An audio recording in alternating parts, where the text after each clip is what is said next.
All right, now, everybody. Quiet, listen to me. We're going to start a show.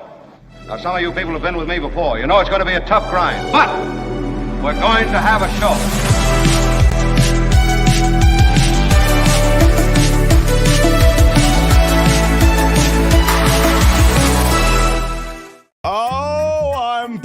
Thank you. Thank you very much. I'm overwhelmed. I don't know what to say. Well, please, folks, we have a show to do. I cannot. Oh, this is extraordinary, really. Guys, I don't know if I can. I mean, I'm just saying, come on, please, settle. Thank you all. I want to thank Kim and Albert and Tony for filling in while I was away, but I am back, bitches, so get your act together. Party is over. That's right. I got a lot of stuff to say, and yes, you're right. I am going to bitch out Kim. She absolutely came after me yesterday when I wasn't around. Kim, how are you? And that is brutal. But I will have a chance to slap back in the minutes that follow. And I'm just saying, it could be worth hanging out for. Why are you yelling? And Albert is here, of Albert, course. thank you. The commissioner in the middle of an NBA playoff season that does not include his beloved Warriors. But nonetheless, some great basketball. It's a big-time show coming up. I've got David Katz in the second hour. And there's a lot going on in the legal system that has nothing to do with Donald Trump. And there's a lot going on in the legal system that's got everything to do with Donald Trump. He got slapped down this week, as you know, by the court. Kim covered it, I thought, so well with both David K. Johnston and with John Rothman, who came through. And when you talk about, I mean, it's a $9,000 fine for violating a gag order. It's a joke, of course. The financial penalty is a joke. It does point out the utter contempt that Donald Trump has for the process, for the judge, and for, I think, any restriction at all on what he can say and what he can do. He's used to a life, a gilded life, where he could say and do whatever he wanted. And I include everything he tried to get away with as a chief executive. So we'll get to that. David Katz stopping through. But the stuff that has nothing to do with Donald Trump, I think, I mean, you can draw a connection because the Supreme Court is Donald Trump's court. And the right-wing justices did overturn Roe. And it's in the throes of that you see these laws, these antiquated, ridiculous laws that rob women of their basic civil rights over their own bodies and control over their bodies. You see now all of these laws going into effect. But that said, I do want to touch on the fact that they are rolling back now some of these laws, right, Kim? In Arizona, this ridiculous law was rolled back. I mean, a law from the 1800s. Yeah. And there is a controversial law in Idaho, as you're well aware. So there's plenty of stuff to visit that has nothing to do directly with the Donald Trump trial, I guess might be a way to say it. In Florida, they just went down to 6 weeks, an abortion ban. So they're pretty severe there as well. It's crazy because Florida you see as, even though controlled by the GOP, a state that still sloshes together a lot of blue and red. And yet you have this control over what's happening in Florida that reflects, these hard right positions. And honestly, positions that are way out of step with the general electorate nationwide. I mean, in every referendum, in every case that women's reproductive rights are put on the ballot, people stand up for women's reproductive rights. Right. And yet you have, this is, I think, tyranny of the majority, a tyranny of the minority. Mm-hmm. You have tyranny of the minority, a minority of people, a minority of legislators nationwide, I mean, almost state to state, hold these extreme right-wing, quote, religious positions. And they maintain those positions in legislation that then is passed by that minority. That is a tyranny of that minority that this country should not have to abide by. And that's what's happening in part. We'll talk about that. Also, everybody remembers John Eastman.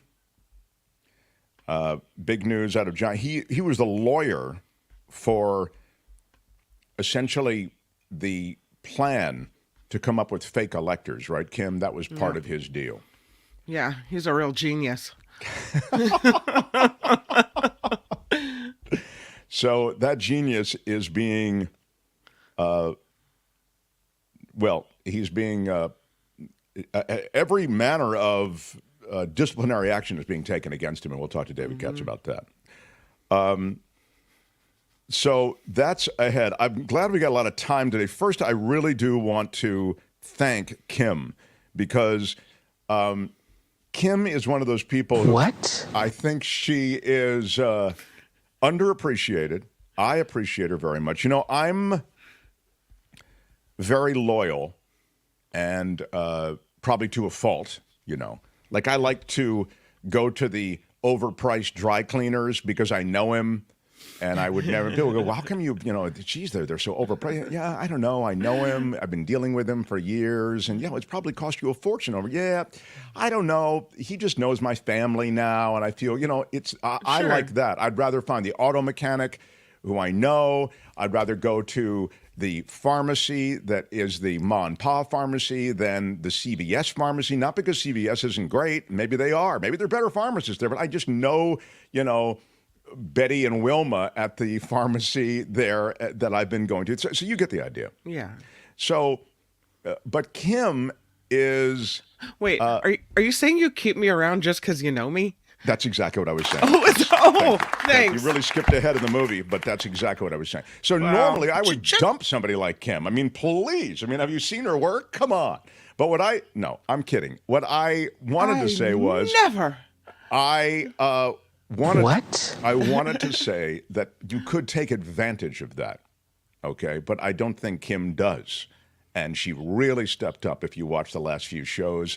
I mean, and you're seeing certain things, but you're not seeing other things that she does all the time, And so I'm really, meaning, getting content together and, keeping things straight and keeping things on track. Kim really is so valuable that way. So booking guests and having trying to navigate with new co-hosts live. We don't have any dry runs with those. Those are we just press. That's exactly right. We just dropped her in the pool. Albert, thank you. And that's exactly right.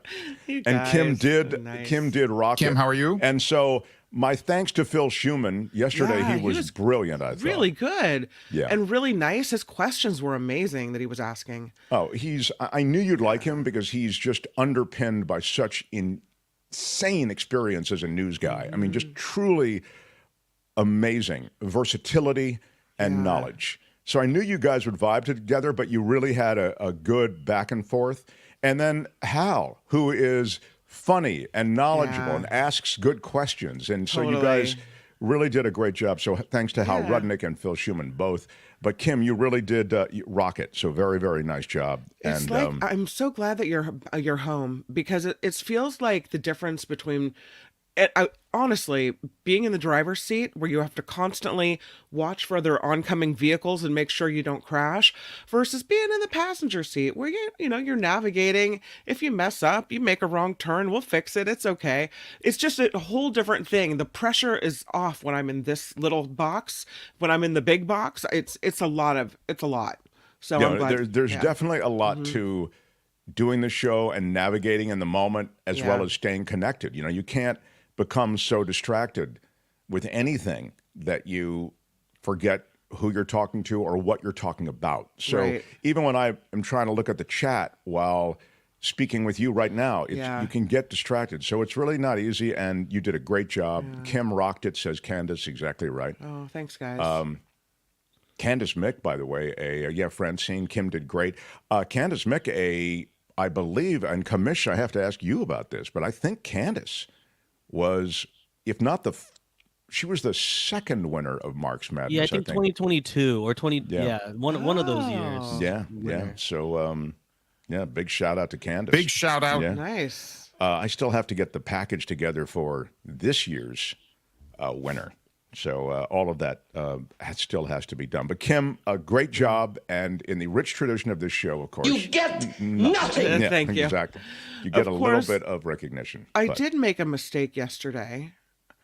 I had been on the phone with you, and we were talking about the college protests, and you said, I thought you said, arrest them all, which, in my defense, means arrest everyone that needs to be arrested, right? Well, I mean, you wouldn't call for. There's a gulf. There's a gulf. Wait a minute. You wouldn't call to arrest people that hadn't been, done something to be arrested for. Unless you're specific about who you're going to arrest, then arrest them all is a ridiculous thing to say. You're like, Kim, I didn't say that. Because I've got to set the record straight. The Mark Thompson Show. Okay, I'll start with a correction. Kim, for all of her greatness, of course, with a royal F-up yesterday, when she is talking to... Kim, how are you? She's talking to Phil Schumann, so he's just coming on and just kind of getting the lay of the land, right? He's kind of getting the lay of the show, kind of this is what we're going to be doing.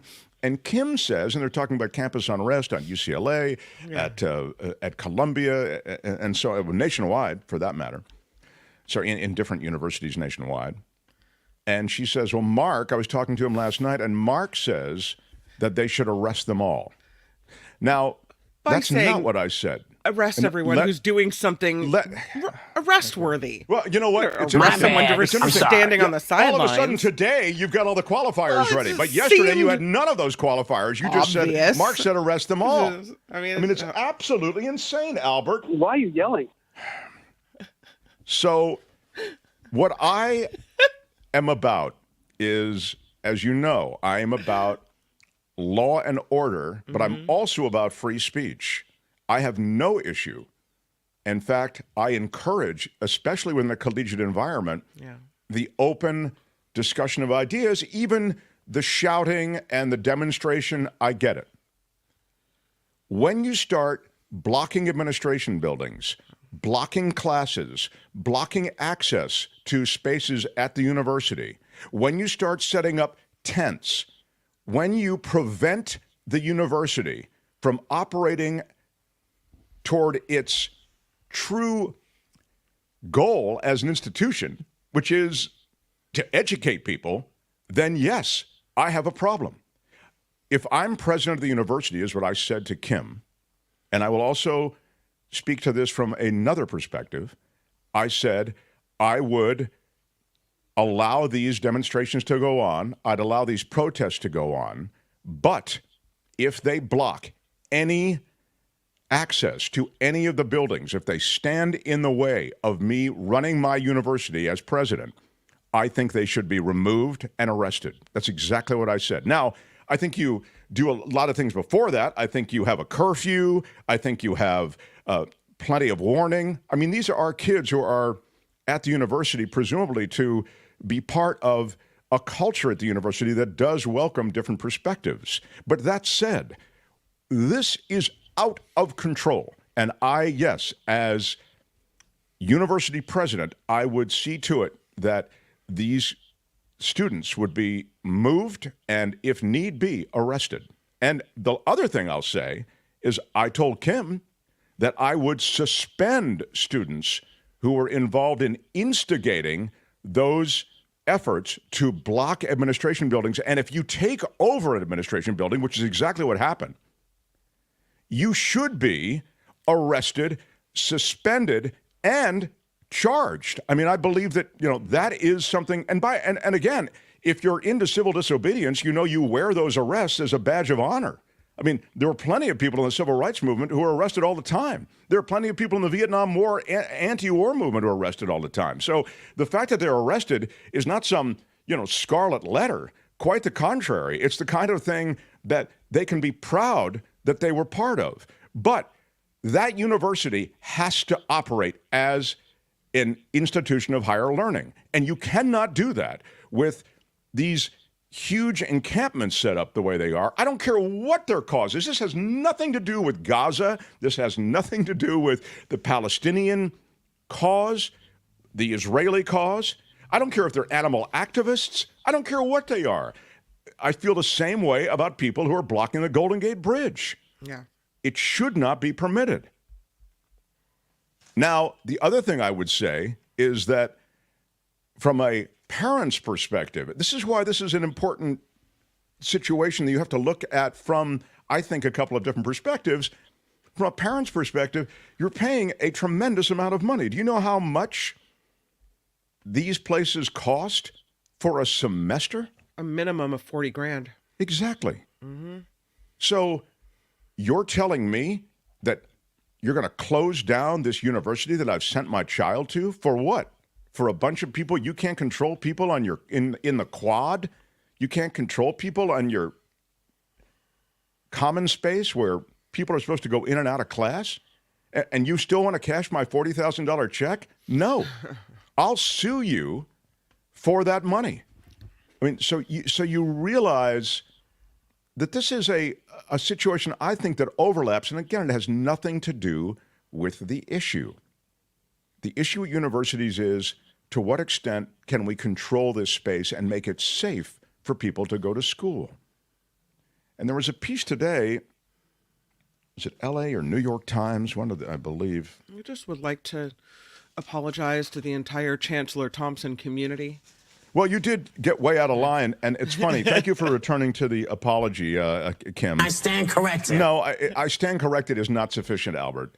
I think she was needs wrong, it was stupid, and I'm trying to be a better person. Thank you. That's exactly what I wanted. I was wrong, it was stupid, and I'm trying to be a better person. That's exactly right. And I really want to see an effort to be a better person, Kim, in today's show. I mean, really I just work on that. Yeah. I really think you could work on that. So I will tell you that a couple of things happened overnight and this morning regarding the campus protests. At UCLA, where my niece is Hold on headed one in the second, fall. Kim. The Mark Thompson Show. Now start. Go ahead. At UCLA, they police did move in to clear out this encampment on the UCLA campus. They arrested more than 100 people in the spirit of Mark Thompson. Okay. And then at Columbia, they have all classes and final exams going remote for the rest of the school year, and they've arrested 300 people. Excuse me. Bless you. Yeah. Bless you. Bless you. Bless you, Bless you, my child. Yeah. So they are moving in. They are doing things. They are taking steps. I mean, it's sad that it's come to that, but it does have to get back to being a place where kids learn and get degrees and then go on into the mainstream. I would say that the other thing that's happened, and this is a ripple effect that's quite serious, I think, is people have become uncomfortable with the university environment. I'm talking about students at the university environment are not comfortable with that environment. They're there at school. They don't feel safe. That's why they had to suspend classes, as you know, in some of these universities. And this is true of pro-Palestinian supporters since the Hamas attack on Israel on October 7th. And it's true of those who support Israeli retaliation, or just the feeling that they have that there's a strong strain of anti-Semitism in all of this. So you're getting, and by the way, there's a strong strain of anti-Semitism in it. There's a strong strain of a Zionist nationalism in it. I think it's coming from both sides. But it's interesting that much of the protest has been peaceful, but it doesn't take much to turn it into a horror show. And it's getting to be that. And a new national study led, this is the article that I had in our mix here, just attitudes toward fears on campus. A new national study led by the University of Chicago has for the first time documented in detail the extent of those fears and reasons for them, along with student attitudes toward genocide, anti-Semitism, Islamophobia, and possible ways to calm tensions. The study found that 58% of students who identified as Jewish and 52% of those who said they were Muslim have feared for their safety since October 7th. Oh, man. An additional 16% of neither background also expressed fears. In other words, that's what I'm getting at. You don't have to be in either group, Jewish or Muslim, or even part of these protests, to feel that the university and college no longer a safe space. It's destabilizing all of this. This is about 3 million students across the country, then, that's reflected in this study. The campus fears are more intense and more widespread than what we've previously known, said Robert Pape, a University of Chicago political science professor and the guy who directed the Chicago Project on Security and Threats. He wrote this report. It's a nonpartisan analysis.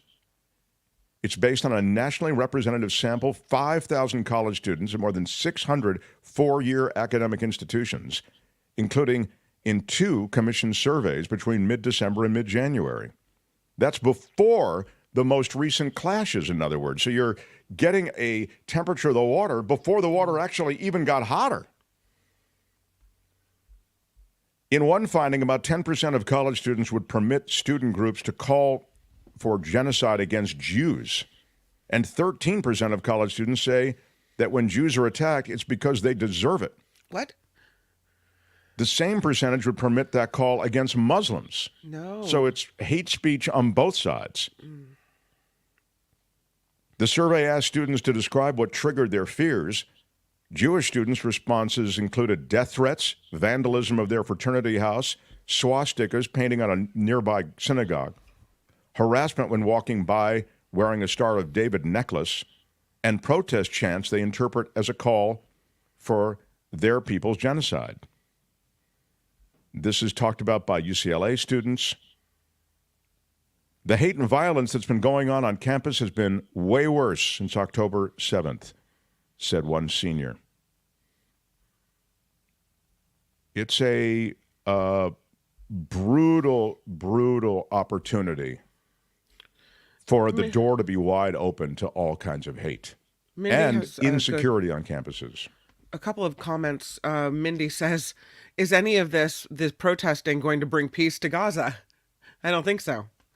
And then Gordon with a good question. He writes, why is President Biden ignoring all the protests? And interesting, he should ask, because today President Biden did weigh in on the protests disrupting the college campuses across the country. He talked about the right to free speech and the rule of law both being upheld. He said the U.S. isn't an authoritarian nation where dissenting voices are silenced, but he said the U.S. is also a civil society where order must prevail. Violent protest is not protected. Peaceful protest is. It's against the law when violence occurs. Destroying property is not a peaceful protest, and it's against the law. So he spoke for about 3 minutes from the White House about the protest. So he has responded. A few hours, I'm reading the campus newspaper, which is a digital now. You know, it used to be when you went to college, you had to wait for the campus newspaper. Maybe some of you worked on your campus newspapers or read your campus newspapers. It used to be like a physical newspaper, like like all the other papers. Everything's gone digital. And so now you're getting, I mention it because you're getting real time almost information about what's going on campus. You don't have to wait till Friday when the Daily Bruin comes out. The Daily Bruin actually has today these firsthand accounts of what's going on at UCLA, what went on at UCLA. And they say a few hours before the sweep began, an associate professor of political science and member of the Faculty for Justice in Palestine at UCLA sent via text message the fact that professors involved in the encampment plan to be arrested alongside students. So that's your word from that faculty member who, again, teaches a class that involves Middle East politics and also is a member of this group within the university at UCLA called Faculty for Justice in Palestine at UCLA. And so the idea is, and this is the quote, "We are doing this to call attention to the unjust and criminalizing UC decision to call in the police. We will support our students until they are released, and then we will be back with them to recenter attention on divestment." And that's the last thing I want to say on this, because I do want to make a distinction about the way things are being handled. As I've told you, I tend to be a Yeah, I see that. I'm seeing these comments. Please, it's fine to continue to post them. I just can't read everyone because I'm trying to. No. I don't see everyone. As I've told you, and I'm kind of on the record, I'm not someone who would have let this get out of hand. If I was a university president, I would have set a safe space for these protests to be heard, the shouting, the signs, all of it. But I would not have let it disrupt the university to the point that kids could no longer attend class and that we couldn't continue with the semester and go toward graduation, which is scheduled for many universities, as you know, and some of those ceremonies have now been postponed or canceled as a result of this unrest. I would have caught it early, and let me just say, in the handful of universities where they did catch it early, it's cool. Like there's not, I think you do have to catch it early. They did not at UCLA. In fact, let me tell you something else. 7 days ago, I was going to do this story on the show. They talked about I forget the publication, but I was reading a story about the different ways in which protests were being handled. And UCLA at that time was being held up as a bastion of free speech and the fact that they were doing well by letting the protesters kind of have their way. There hadn't been violent confrontations. The school hadn't been shut down at that time, while, as you're aware, at other universities like Columbia, it was just the opposite. Cut to what happened to UCLA, and now you have, I think, everything going sideways. I think by any yardstick, everything's going sideways. All the arrests to which Kim just referred, et cetera. There's one place, and I'll check it, Kim, I believe this is true, Brown University, I believe, has handled things differently. There's an ongoing negotiation with kids and faculty members who want to push the divestiture from the university and Israeli companies that, again, you get a little bit into the weeds, that are involved, they feel, in business in Gaza. And as a result, you haven't had the kind of violent confrontations and unrest that you saw at UCLA, at Columbia, and now across the country. It's true. They made a deal with students, apparently. The kids that pitched the tents and were doing the protest, Northwestern University became the first United States school to publicly announce a deal, followed by Brown University. And that deal involved kids taking down their own tents and walking away. They are declaring victory, the students. The school is, made a deal with them to kind of do what they want. And in a way, they were victorious or are victorious. I mean, they did actually move the meter on what's going to happen. So I applaud them. So if you had accompanied whatever strong message you sent to protesters saying, hey, look, I'll let you do this here, but if it goes over into this other area or prevents people from going to class or blocks administration buildings, et cetera, there will be arrests, everybody's going to be cleared out, et cetera. If that had been accompanied by the sort of engagement to which Kim's just referred, or I was talking about at these various universities where they actually have negotiated, you might have actually averted a lot of the problems that have shut down these institutions of higher learning. So here's what the students got. They got the school says, here's what we'll do for you. Disclosure of school investments to students who request the information.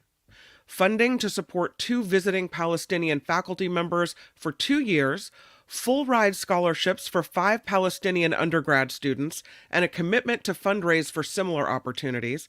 And lastly, the immediate establishment of a temporary community house for Muslim and Middle Eastern and North African students, and a promise to establish a permanent space. I mean, that's a lot. Those are major concessions, So you walk away from that feeling as though this civil disobedience was successful, and this university, they were honest brokers in trying to get us to the place we want to be. So that's the huge summary and drill down on what's going on, and I think the appropriate ways to handle things and the inappropriate ways to handle things. Yeah. But it is out of control, and that, as someone said in the chat, it is not helping this whole situation with Gaza, except for the fact that I think the concerns about what's happening in the region have been brought into clarity in ways that they weren't before. But that coexists with the fact that a lot of people are piling on. They have no clarity on what's going on in the region. They have no idea of what facts actually inform this situation. They have no sense of Middle Eastern history. It's what I've said to you before. Talk to somebody about what's going on in the Middle East, and I promise you, you walk away with the feeling, wow, this all depends on when they walked into the movie. They walk into the movie late in the game. They have no sense of the history. They walk into the game in the 70s. They walk into the movie. They have no sense of the history prior. But you are shaped by the facts that you have. And right now, there is a sense on campus, I think, of a black and white absence of nuance situation, and I just don't think that reflects the complexity of things. There's a lot here, though, that could be a teaching moment, to use the phrase, and it sounds as though in some cases at some universities that is what's happening. So, The Mark Thompson Show. Gail says, I'm so glad our officials finally grew a pair and arrested these people. Welcome back, Mark. I love that last part. Welcome back, Mark. I would have thanked you, Gail, for a super chat. Big shout out. I would have thought I'd get a little more welcome back, Mark, in the chat. I don't know if I haven't really seen. Maybe there's a lot of it. But Hula Steph says, $10. Kim was awesome. Welcome back, Mark. Love to Albert. You guys make my mornings. Hula Steph, everybody. Thank you. And Gail Guthrie. Wow. Hey, which one do you use, Welcome Mark back, Thompson? MT. Here it is. Thank you, Big everyone. shout out. Big shout out to Luis. Welcome back, MT. Hope all is well. Kim did a fabulous job with the pre-after party fill-in. Yes, this is the pre-after party show. Thank you for putting it in a context that I could appreciate. But Kim was great and continues to be great. So receive the rod of equity and mercy. it was. I think she's received it, but I do have a note here. Why aren't you giving her the rod of equity and mercy for her fill-in? I do did have it. Yeah, I do. You do have it. I'm a holder of the rod. Yeah, you are a holder of the rod. I blame you. Okay, fine. Kim, no need to pull an attitude so quickly. Smash it with Albert, your iron before I rod. get to Kim's news, thank you, Knit One, Pearl One, for the welcome back. Before I get to Kim's news, I would like to review something else that's pretty big going on in America, and The Mark Thompson I'm Show. talking about Jeopardy, everybody. And if you, the Yoga Room, thank you, Yoga Room. I wish that the Yoga Room of Hampshire, if I ever get into yoga, Albert, please make sure I get it started at the Yoga Room of Hampshire. That's where I want my. Do they have hot yoga at the Yoga of Hampshire? God, I hope not. I don't want to do hot yoga. Is there a yoga where you can, just hold your coffee and assume some easy balancing position? That's the I like yoga the ones that with the puppies. I've been seeing that on Instagram. A whole bunch of puppies. You're just doing yoga and they're attacking you. Oh, that's very. That Oh, yeah. one I think sounds- yeah. So, Albert, as you're aware, and I say you're aware because you are the commissioner, and I know you're in the middle of NBA action and that sort of thing. But Albert, thank you. You may be aware that there's another kind of competition going on. It's the Jeopardy Masters competition, where super smart people go up against other super smart people, and you see these super smart people duke it out. I mean, it is great. Why are you yelling? So it is something that I watched on the plane coming home to the West Coast last night. And it's pretty damn cool, man. These people are insanely smart. God, they're so good. Now, Albert, last night I think was the first night. It's in prime time, as indicated here by the Jeopardy Masters publicity poster that Albert has so responsibly hustled for you. And Albert, I wonder if you could explain exactly how it goes down. Google it. Because I know maybe you'll have to Google it. I don't know if you're going to. Do you know how it works, Albert? I mean, I've casually been paying attention. We got the NHL playoffs, which I care about a lot more than NBA playoffs. But we had two playoffs. How dare you say that? Albert, thank you. We had two playoffs, and I'm already frustrated as a Giants fan. Early season, but yes, it is a new tournament. It isn't like your tournament of champions. It's like the tournament of champions. Right. This is all the best of the best. Yes, the best of the best. Go ahead. Yes. And it's called Jeopardy Masters. 2024, and the two newcomers, Victoria Gross and Yogesh Raut. Yogesh just won the Tournament of Champions a couple months ago in March. So so then they turn him around, and now he's a master. And now, yeah, look at that new title. He's the guy on the right.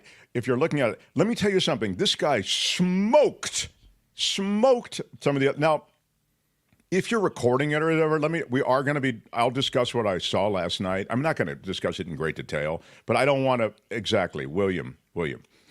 I'm telling you now, I'm going to reveal a couple of things. So if you recorded it and don't want it to be ruined, maybe now would be a good time. I will. If you want to mute, I will remove the picture when Mark is done. So when the picture is gone, then you could join back. There you go. So you'll know that when he removes the picture, then we're done. The guy on the right smoked late. I mean, early on, it seemed as though it was like, we didn't know, but he really smoked.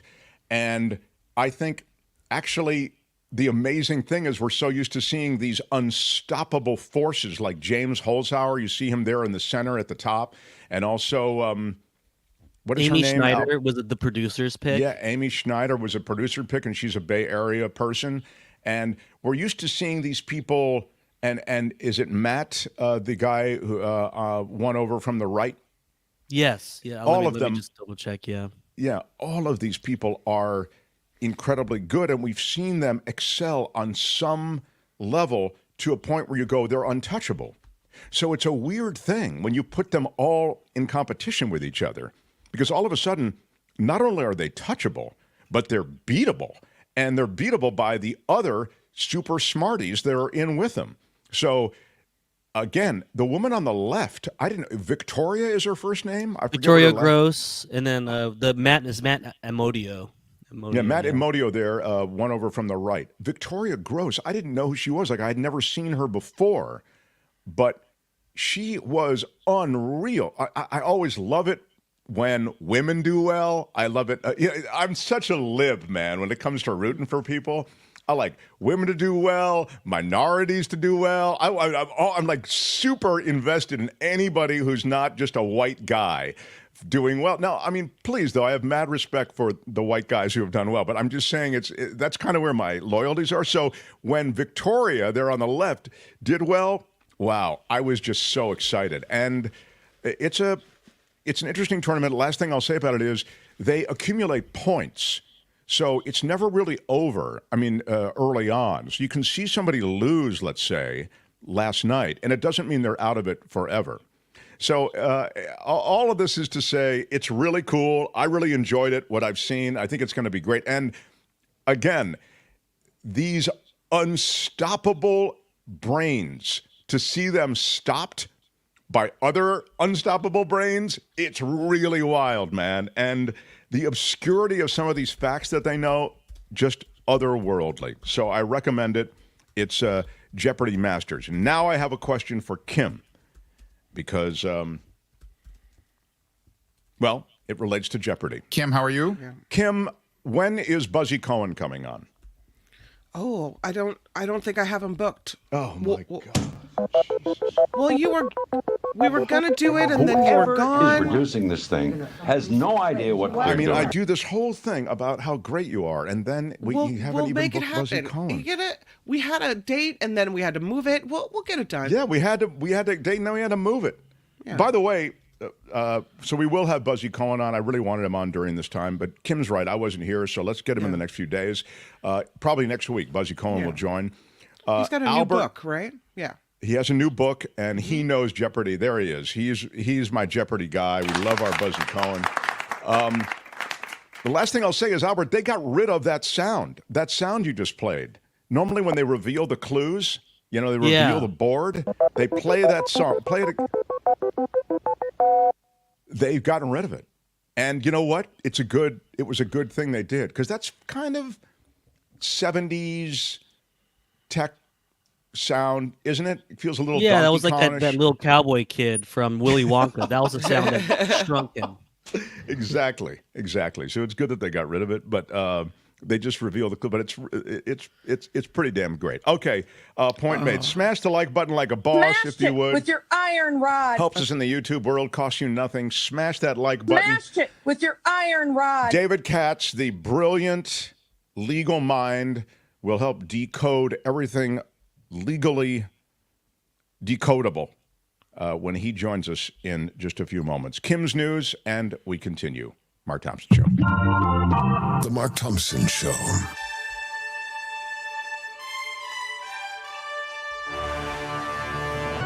On the Mark Thompson Show, I'm Kim McAllister. Oh, Mark, I can't do the news. I just can't because we have a troll. It's really upsetting. Well, let me go in and look. But I know his name is Leon. I know that you like free speech, and I know that you say don't kick people out just for having an opinion. This is like the university environment. And I know that you're like, hey, let people talk unless they get all belligerent and start threatening and being whatever. What's he doing? Well, first of all, we had him saying, would you even have a show if you couldn't talk about Trump? Or could you possibly pivot to the Biden crime family, which, by the way, there's no such thing. Then he goes on and on. He talks about more Biden. Hey, Mark, stuff. Could we get a rundown? Let me just. Hey, Mark, could we get a? Go back. Hey, Mark, could we get a rundown on all the great things that Biden's done this week, like turning his back on Israel? Yeah. Israel's misspelled, but I understand that might have been just a mispunch. Leon, I don't know what you, Mark, I'm curious, setting Kamala Harris's laugh aside, how about a short list of completed tasks that she's accomplished in the last 3.5 years? Hey, Mark, does George Soros send flowers to you and your lady asking for a curious party? Well, that's pretty bogus. But Leon, I would take you on the other things. I mean, I think Biden's had you've got a ridiculously radical Congress, as you're aware, and you've also got really no rapprochement or reach across the aisle effort on the part of the GOP.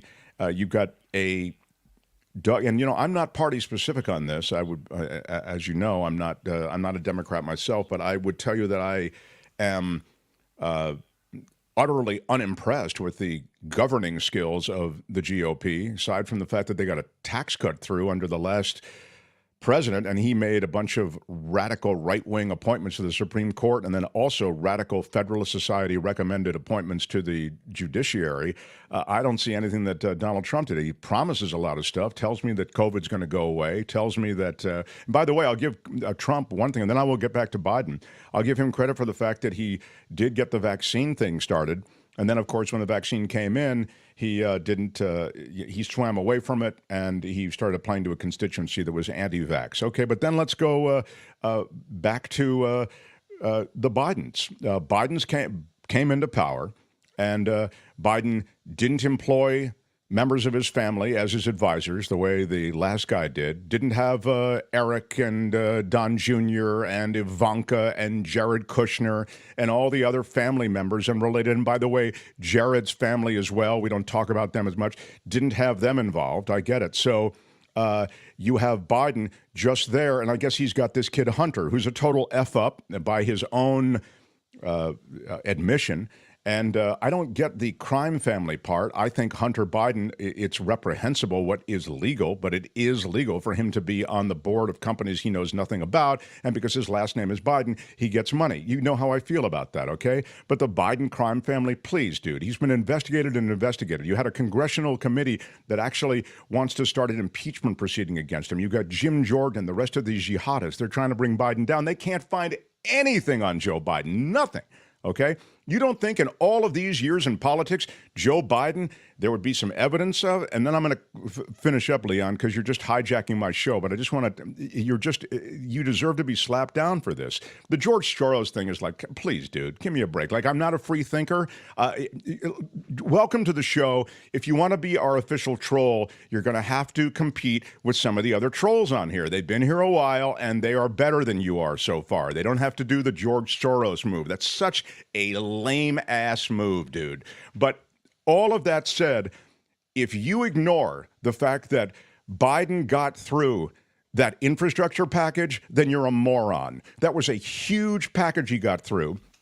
And by the way, your boyfriends and girlfriends all across the country who are in red states and are red legislators, since you're clearly, I guess, a hard right Republican, all I would say to you is they're taking credit for a lot of the money that's coming in as a result of the infrastructure bill that they voted against.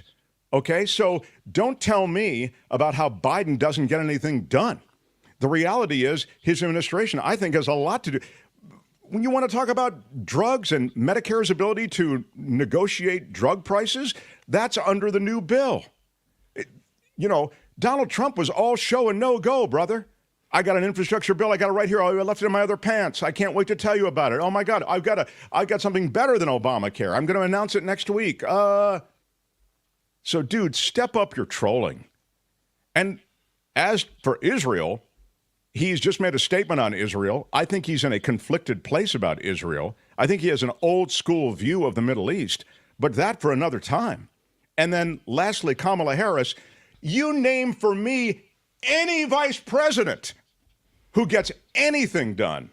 I'm not a Kamala Harris fan, but I sure as hell aren't going to. Well, she didn't get that immigration thing. He gave her immigration, and he gave her the cities and their drug problems, and she didn't clean up anything, and he expected her to get on that. Come on, dude. Absolutely lame. What did Mike Pence do? Mike Pence was the figurehead. He was the hood ornament for the COVID task force. Do you know what the COVID task force did? It gave out a bunch of quick deals.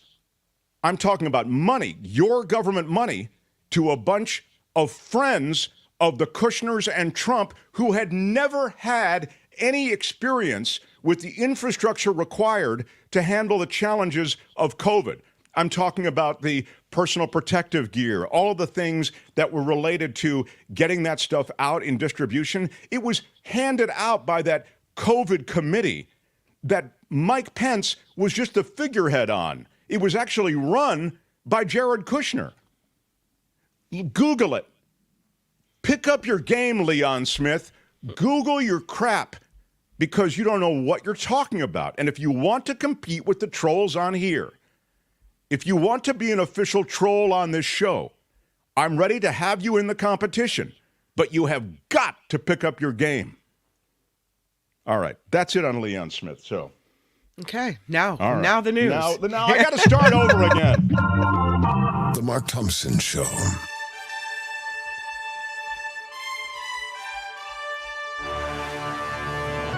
On the Mark Thompson Show, I'm Kim McAllister. This report sponsored by Tenuta Vineyards. There was no hush money paid to the women at the center of Donald Trump's New York trial. That according to the lawyer who represented them. Keith Davidson was the lawyer for both Playboy model Karen McDougal and adult film star Stormy Daniels. The prosecution claims a $130,000 payment to Daniels was part of a hush money scheme to influence the 2016 election. On the stand, Davidson said it wasn't a payoff, it wasn't hush money, it was consideration. Okay. Yeah, okay. Separate category. Yeah. Consideration has nothing to do with anything else. Oh, pro-Palestinian protests continue to engulf college campuses today. As we mentioned earlier this morning, Los Angeles police moved in to clear out an encampment on the UCLA campus. Law enforcement officials said more than 100 people were arrested. Meanwhile, Columbia University announced all classes and final exams will go remote for the rest of the school year after 300 people were arrested because they overtook an academic building on campus. The body of a fifth construction worker who went missing during the collapse of the Francis Scott Key Bridge in Baltimore has been found. The victim, identified as 49-year-old Miguel Angel Luna Gonzalez of Maryland. Salvage teams located a missing construction vehicle. The body recovered from inside of that red truck. One bridge worker still missing. Peloton's CEO stepping down as the company cuts 400 jobs worldwide. The exercise bike giant went through a boom during the pandemic when people were stuck at home, but sales have dropped dramatically since then. It also plans to close retail showrooms and overhaul its international sales plan. It's weird how all the pandemic-related businesses that were just off the chain successful are now having to completely recalibrate or close completely. A lot of that in the food service industry as well. A lot of these ghost kitchens are closing. It's an interesting thing. I mean, I never like to see a business close. It's hard to shed too many tears for Peloton. They're bikes were, $1 jillion. I don't know how much Right. they were. They're super expensive. And then Plus there's a monthly service fee. Yeah. Right. Thank you. And then there's, this connectivity fee if you want to talk to your favorite Peloton instructor. I also say this, the Peloton instructors, they are a whole new level of influencer, right? They became stars in their own right during that time. Yeah. But Peloton in trouble, cutting jobs. Now the CEO stepping down. So how the tables have turned, right? A second California city vowing to divest from companies doing business in Israel. Richmond in Contra Costa County voting for this yesterday, thanking students for bringing it to their attention again. Council members say this was the right time after becoming the first city in the nation to pass a ceasefire resolution over the Middle East war, supporting the Palestinians in Gaza. They are now the second ever to take this new action behind Hayward. So we have Hayward and now we have Richmond. President Biden is coming back to California next week. He'll be in the Bay Area for a fundraiser May 10th at the home of a billionaire venture capitalist. Tickets said to range from $6,600 to $100,000. It's unclear what day President Biden will arrive and if he has any public events scheduled anywhere else in the state. They've been counting and counting and counting, and woo, finally, results are in for California's 16th congressional district race. The recount of the 182,000 ballots in Santa Clara and San Mateo counties broke the tie for second place. Assemblymember Evan Lowe won by just 5 votes. That's it, 5. Wow. Really, it's crazy. It sets up a showdown with former San Jose Mayor Sam Liccardo in November. They're both trying to replace Congresswoman Anna Eshoo, who's retiring. The Secretary of State still has to certify the results, but they've been going back and forth with that. Did you ever see the movie Election with, is that Reese Witherspoon who was in that, Albert? Oh, yeah. Yeah. That came down to, remember her election comes down, spoiler alert, this isn't a big thing, you still love the movie, but came down to 1 vote. And maybe you don't remember what happened, but I won't spoil it. It's worth going back. It's an Alexander Payne movie, I think, and it is just a brilliant film with Matthew Broderick as well in there. Anyway, I watched it, and I was surprised at how raunchy it is. Yeah, I get. I mean, I don't know, raunchy, maybe. Yeah, but it was. It came down to 1 vote. I mean, why? Because he's having an affair with one of the women. Is that what you mean? The students and teachers. Yeah. Oh, I didn't remember that part. There's a lot. I think you recommended it. I was gonna watch it with Julia, and then I read a review, and I'm like, oh, I guess we're on this now. Yeah, maybe. Okay, yeah. Maybe. There's affairs. There's inappropriate stuff between students and teachers, but good movie and good. Yeah. There was Albert. It's Kim, so I don't even know necessarily that she's not just trolling me here herself. What? With the, Google it. What is the story? Albert, find out Election, the movie. There's a teacher. Oh, one of the teachers is bragging about sleeping with a student. Yeah. Are you sure? That's what John Slade is saying. Pretty sure, yeah. Election teacher. Yeah, I'm pretty sure the comment section might be good for this one. Yeah. Okay. I'm provisionally digesting Kim's note on it, but I don't remember it being that shocking. It was pretty racy. Yeah, McAllister. Oh, somebody's name is McAllister in the film. McAllister has a tryst with Linda, Dave's ex-wife. So right. All right. Maybe Kim took that personally too. She's like not a good look for the family. Right. Something was hitting her the wrong way. Okay. Well. Yeah, something didn't work for me. Anyway, it came down to 1 vote, which is what made me think of it. Californians are urged to check their pantries. An E. coli outbreak is spreading. Federal authorities are investigating if organic walnuts are to blame for this. Most of the infections so far have been traced back to walnut halves and pieces supplied by Gibson Farms in Hollister here in Northern California. The recalled products have expiration dates of 2025 from May 21st through June 7th. Don't eat those walnuts. They were sold in bulk bins, plastic clamshells, or bags as well. So, what the hell is going on in the United States of America? E. coli is one thing, everybody. What is it? Anybody? E. coli is you're not washing your hands. Okay. Ew. It's that simple. You get people going to the bathroom not washing their hands. Yeah, that's where E. coli comes from. So that's not it didn't just happen spontaneously. Yeah. Didn't they have exactly. a problem also with some farms being too close to dairy farms? Some, I don't know.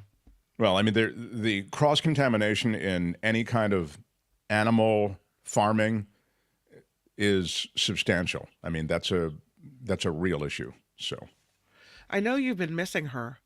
Comedian Rosie O'Donnell is returning to TV. wow. Yeah. The Long Island native will be joining the cast of Max's And Just Like That for season 3. Wow. I have not It's heard of this show. fantastic. Well, okay. I'm excited. Yeah, she posted it on Instagram. She's playing a character named Mary.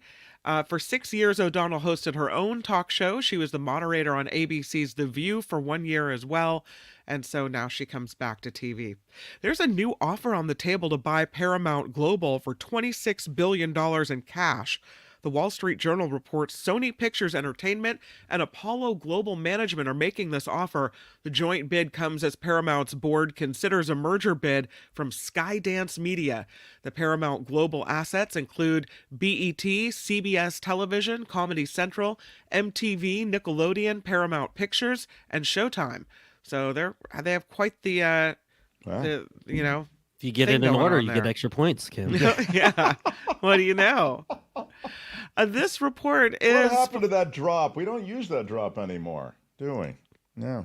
Okay. Sorry. go We ahead. always dig these up for Mark's Madness, and then they go back into their burrowing hole. back into the file. Yeah. This report is sponsored by Tenuta Vineyards. They have returned for the month of May. I love Tenuta back in town. And they have Mother's Day specials at the winery on May 12th. You can text Rich to reserve your table there. Order custom labels with a picture of you and your mom. Wait a minute, you can text him now? You can text him. 925. I love text the main number. If you get it in order, you get extra points. 925 Well, can you give me the number? 699. Give me the number in order, please, okay? If you get it in order, you get extra Okay, points. give me the number for Tenuta in order, please. 925-699-4576. You can also email Rich at Tenuta, Tenuta vineyard.com. And you can reserve your table. It's a catered event for Mother's Day out at the winery. Beautiful. A great thing to do. And then also, if you're looking to order wine and just have it delivered right to your house, you can text or email Rich, again, 925-699-4576 or rich at tenutavineyard.com. Text him, smash it with your iron rod, and you get your 10% discount. Oh, you just text now, smash it with your iron rod. That's text great. I love that. And he Okay. says, purchase a case and receive 20% off. Wow. Right? That's unreal. 20% off if you get a case. That's right. If you can't make it for Mother's Day, which is a great event, they have live music over Memorial Day weekend as well. And they say May marks the 10-year anniversary of Tenuta's Tap Room. So what a great way to enjoy wine and beer out at Tenuta. I'm excited about it. bet my lunch. There's never been anything like this. I'm good. Everybody, Albert. Yay. I'm all down for the Mother's Day thing. I love my Tenuta. I love the facility. I love the wine. Yeah. We have the Why Are You Yelling Red that's still in production. Mm-hmm. And I got a case of that, actually. Well, I got a case of the Why Are You Yelling Red and the Hey, which one are you, Mark Thompson White also. But they have so many different varietals, and just it's a great, great place to check out. And as I say, you don't need to actually go. You can look at all of these different options on their website. So once you decide, text for your 10% discount. Tenuta Vineyards in Livermore. Rich is 925-699-4576. Or again, the email is rich at tenutavineyard.com. I'm Kim McAllister, and this is The Mark Thompson Show. They had to close down an entire radio station to silence him. And now, he's here. Ladies and gentlemen, Mark Thompson. Smash it with your iron rod. The Mark Thompson Show. What? Who's Mark Thompson?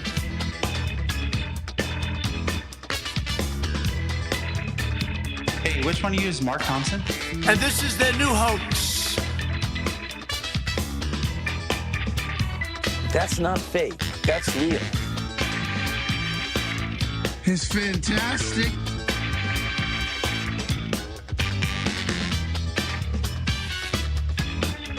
There's never been anything like this.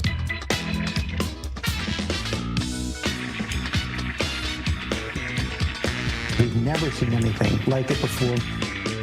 Nobody has ever put something like this together that I've ever seen. Have you ever seen anything like this? There is nothing in our history that quite compares to this. Big shout out. Receive the rod of equity and mercy. I did everything right and they indicted me. I misspoke. My bad. I'm sorry.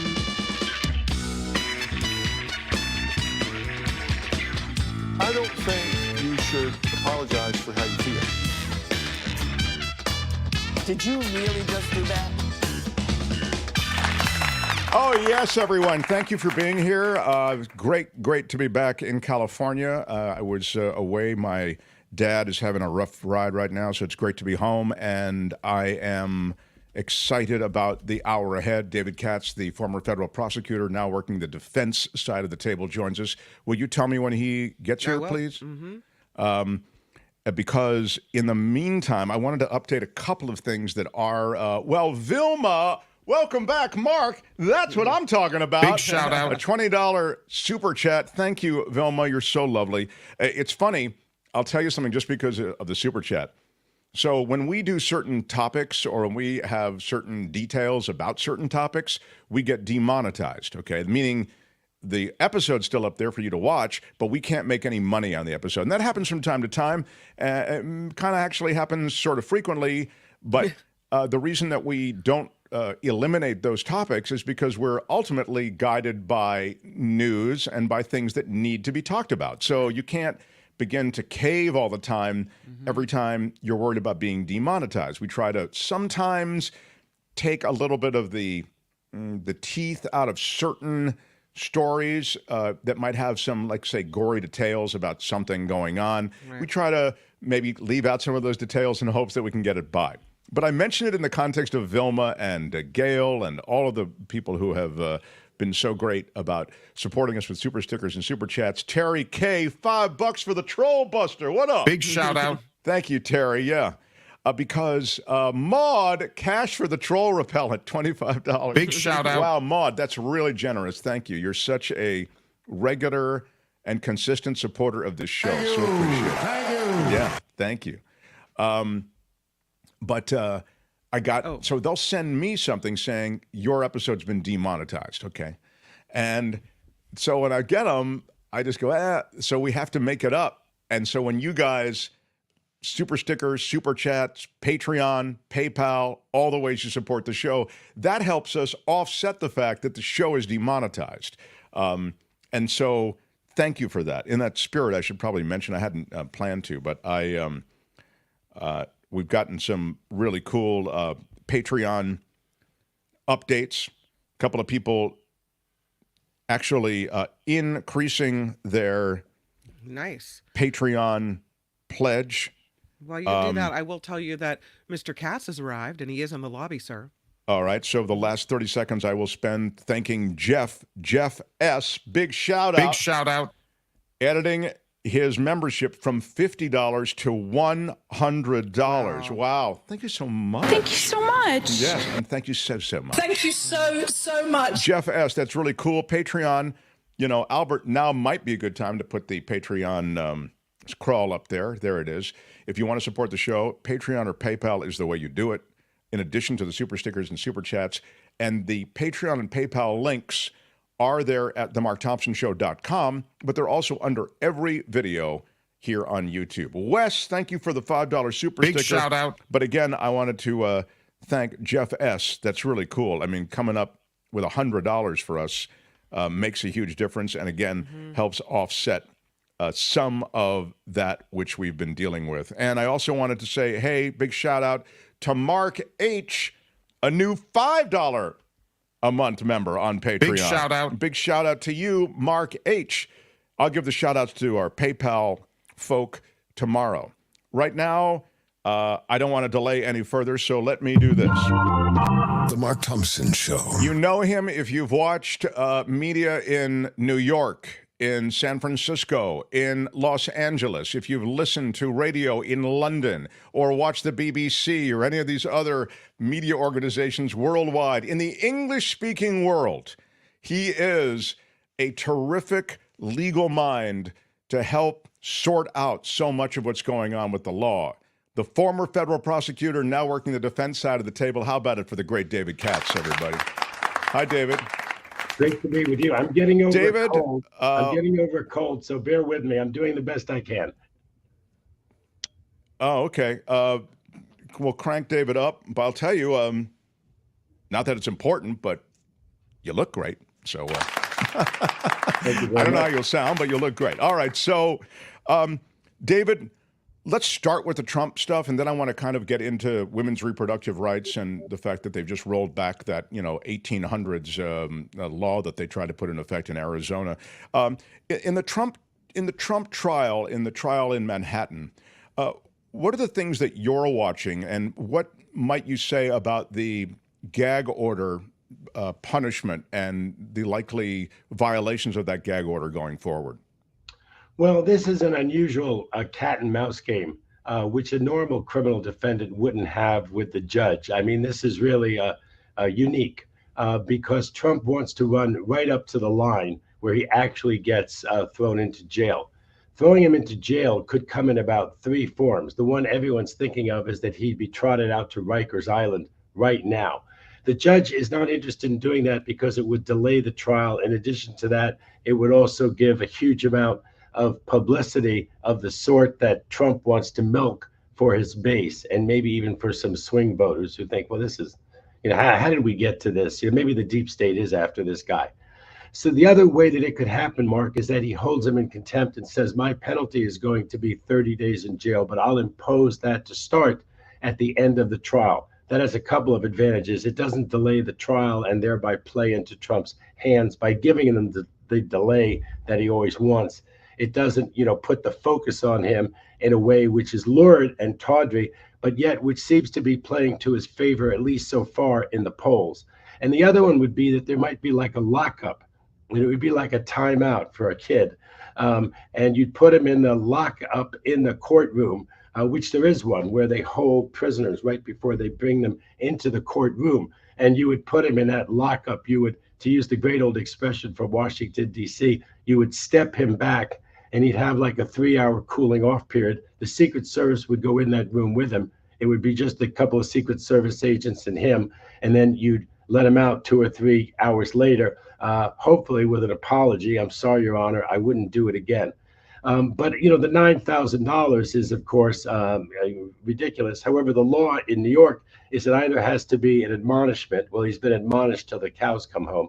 $1,000 fine per violation, or 30 days in custody. And as I say, the judge is very loath to do that. He said, if there's a contempt right in front of me, in other words, if you tell the judge F you to his face, yes, that will get him locked up right away. But Trump's smart enough, he's not going to do that. And his latest ploy today is he's taking advantage of the fact that, Michael Cohen is going on TikTok. He's asking for money. He's supposedly monetizing his own criticism of Trump. Can't Trump, in fairness, answer back at least against that witness? And Stormy Daniels has also tried to, from Trump's point of view, exploit the fact that, she's at the center stage in this big trial.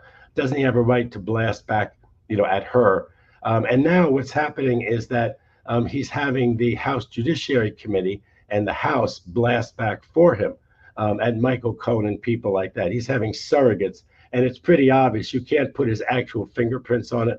But as soon as the gag order goes into effect, Mark, right, now these criticisms of Cohen and some of the others that he wants to attack a prosecutor named Matthew Colangelo. Matthew Colangelo cannot be attacked under the gag order because he's not the district attorney and he's not the judge. He's one of the assistants in the office. And the idea is that those people would have their family at risk, and they don't have the kind of, protective duty that someone like District Attorney Bragg has. But Colangelo is an interesting person, and now that he can't blast him, Jim Jordan in the House is blasting him, subpoenaing records from the Department of Justice about him. He's actually a very distinguished lawyer who's worked on a lot of Trump cases. He worked on the civil case that Letitia James has against Trump, which could have been part of this whole big criminal case, along with the Michael Cohen hush money election interference allegations. Then, though, when Biden got elected, he went to the Justice Department. As I say, he's a very distinguished lawyer. There's no reason why he shouldn't have been hired.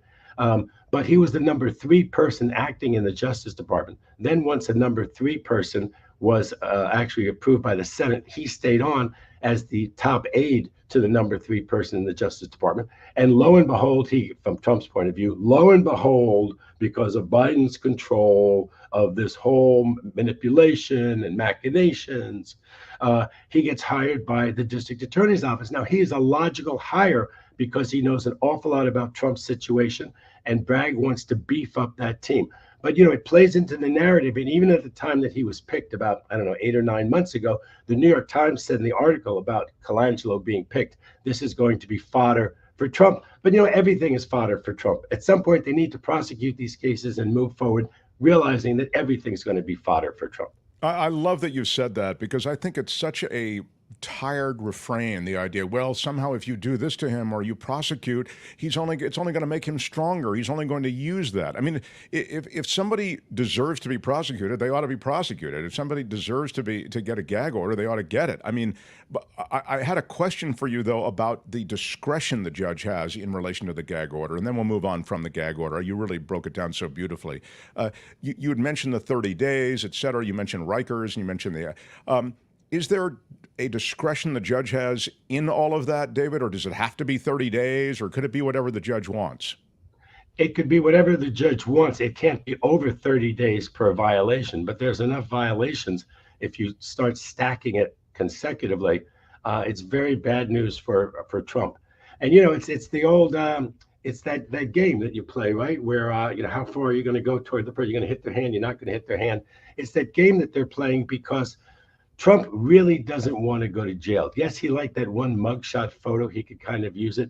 But jail, even for a day, is not something that Trump wants to do. You look at how uncomfortable he is in the courtroom, and the reporting on him being in jail, him losing total control of the situation. He's not going to be with some, thug who's going to beat him up. But still, there's something very unpredictable about it. I've had clients who faced that situation. I had 2 sisters, and one sister said, no matter what, I'm going to go to jail for my sister. When they locked me up for contempt for not telling on my sister, I'm going to woman up. I'm going to be tough enough for it. And I said to her, make sure that's really what you're going to do, because you're going to spend money on attorney's fees for me. And if you're just going to wilt, or wimp out after 5 or 6 days, tell me that now. Let's not go down that road. Anyway, she wimped out after 5 or 6 days, and she might have saved herself the whole 5 or 6 days in jail, because it was such a disorienting experience for a normal person. And Trump's been through, some people think the fact that he hasn't been in jail is truly a miracle, how close he's come. But I don't think he's ever actually been. So I don't think he wants to actually go, but he's going to push this as far as he can. That's what he does.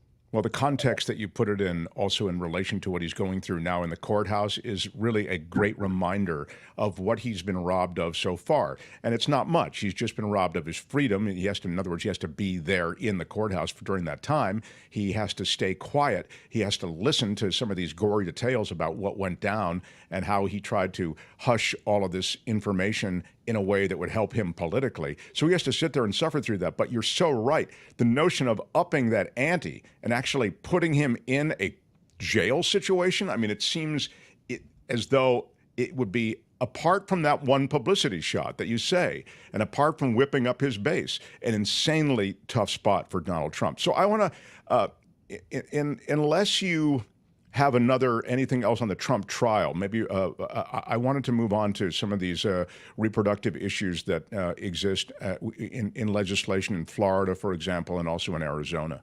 I hope, Mark, I hope we can also get to the the demonstrations, the encampments, and all that, because there is some law on that, and I think it would be illuminating if we touched on that. But let's do that after your next topic. Okay. Great. I love that that's on the docket because I had some strong feelings about it earlier, and I'd like to know whether they're underpinned by any kind of real legal thinking.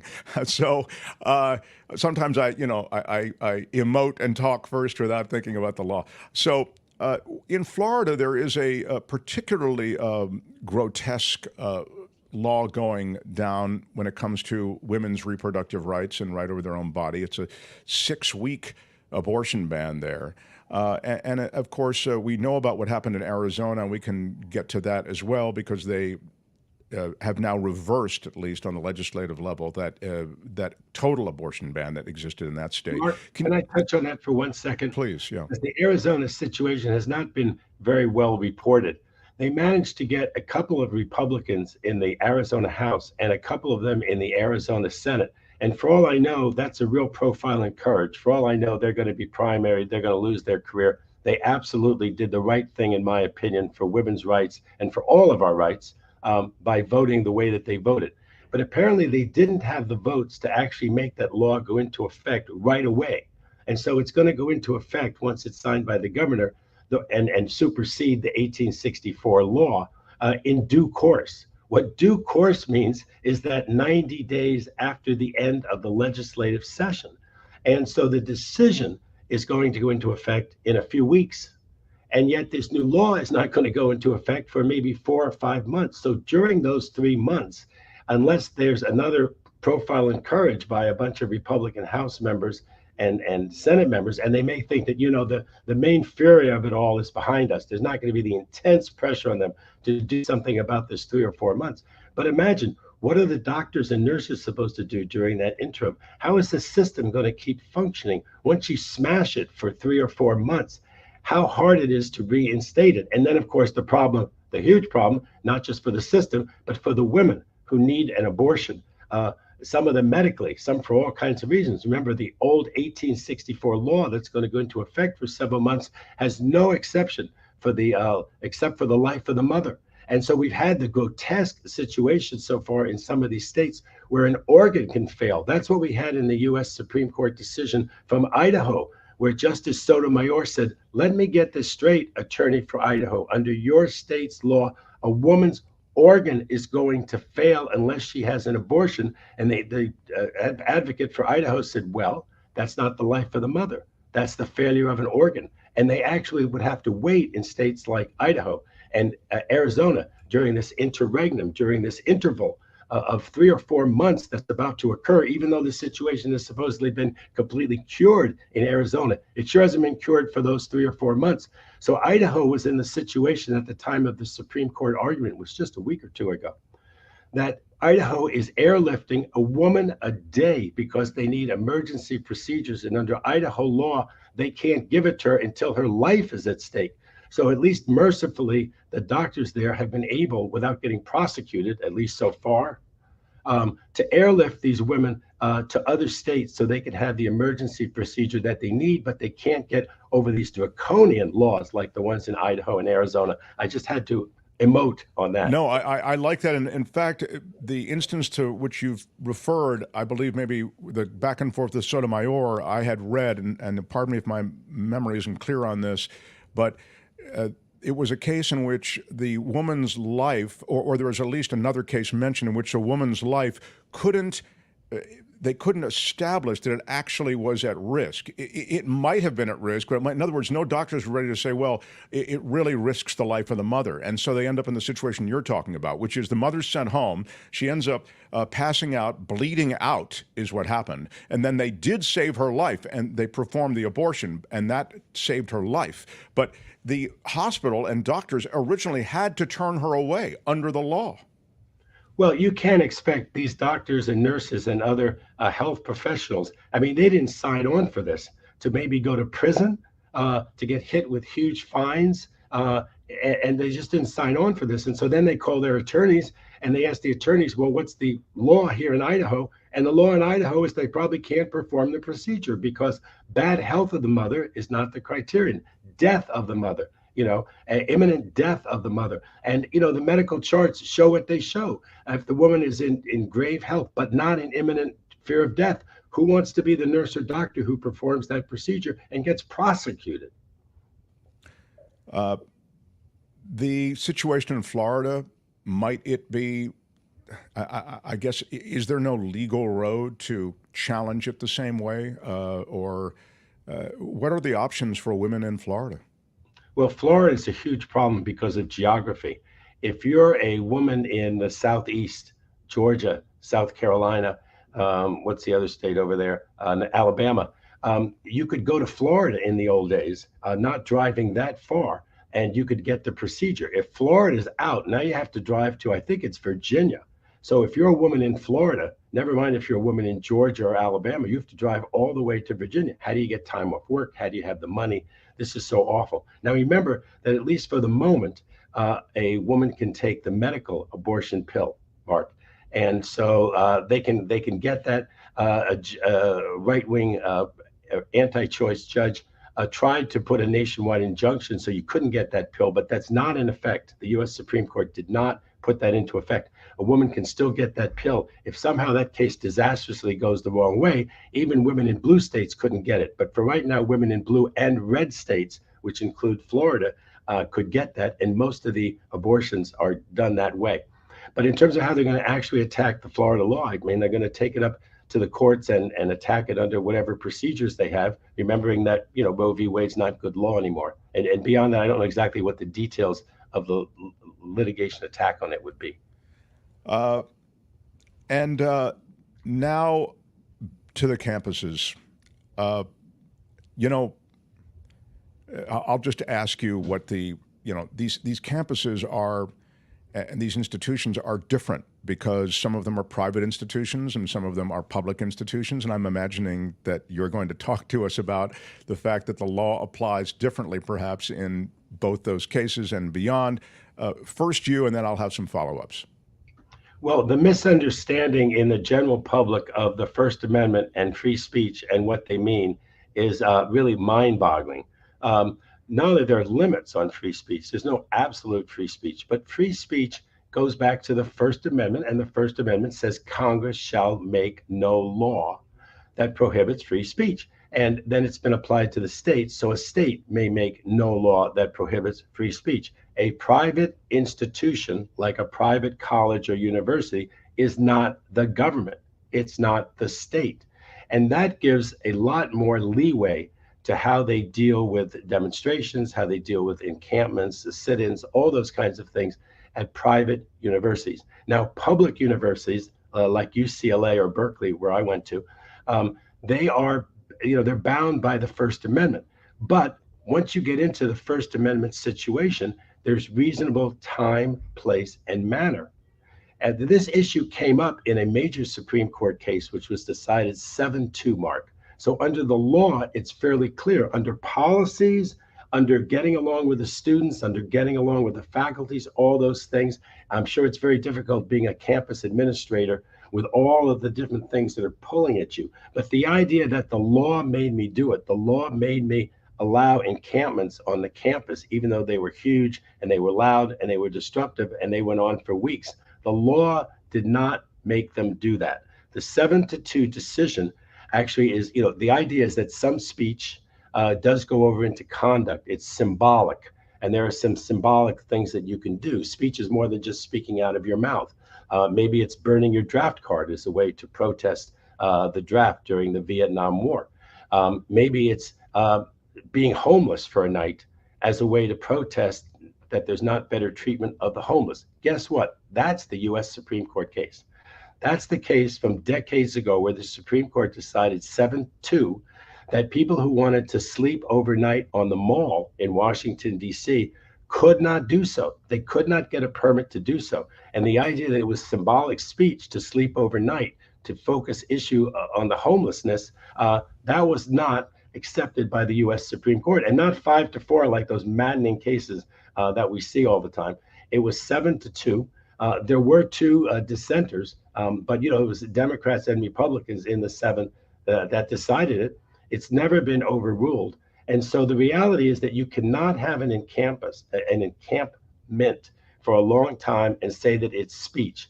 It's conduct. It's not reasonable time, place, and manner. You can get a permit. You can say whatever you want to within certain limits. We can talk about hate speech if you want to, but you can say what you want to within certain limits that are not hate speech, that are not immediate incitement to violence against someone else.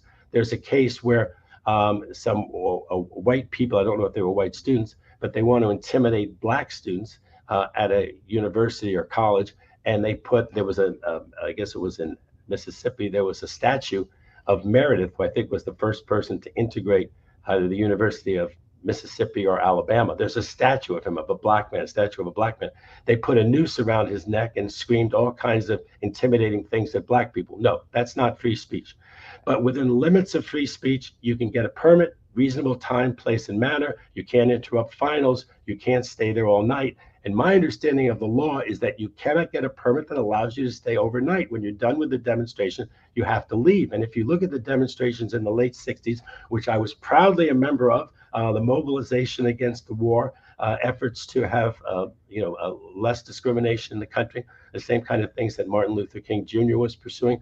Very proud of my participation, but there was a permit, and it was a reasonable time, place, and manner, and it was over. We went home, and we didn't disrupt other people or attack other people or yell at other people. We were sometimes yelled at because of our political views, or Mark, you remember this, because we had long hair. I was just about to say, because you're long-haired hippies. That's why I got yelled at. Yeah. And with your day-glow signs and your blacklight world, you were there at the epicenter of real civil unrest, but that you make such important distinctions. And I must tell you, earlier in the show, I said that I applaud the open discourse that you can find on college campuses, but this is out of control. I would never have had I been a college president, I would never have let there be overnight tents set up and essentially tent cities in the Quad and all the rest of it, and the blockage of classrooms and the takeover of administration building. That is, just zero tolerance for this stuff. And I think and we also reviewed earlier the fact that some universities, a handful of them, actually had a back and forth with protesters and constituencies on their campus that cared very much about this issue, and they made progress, and they actually made some concessions to them. But they didn't end up with the kind of situations that we're finding in so many of these other universities. But it's interesting to know that essentially the law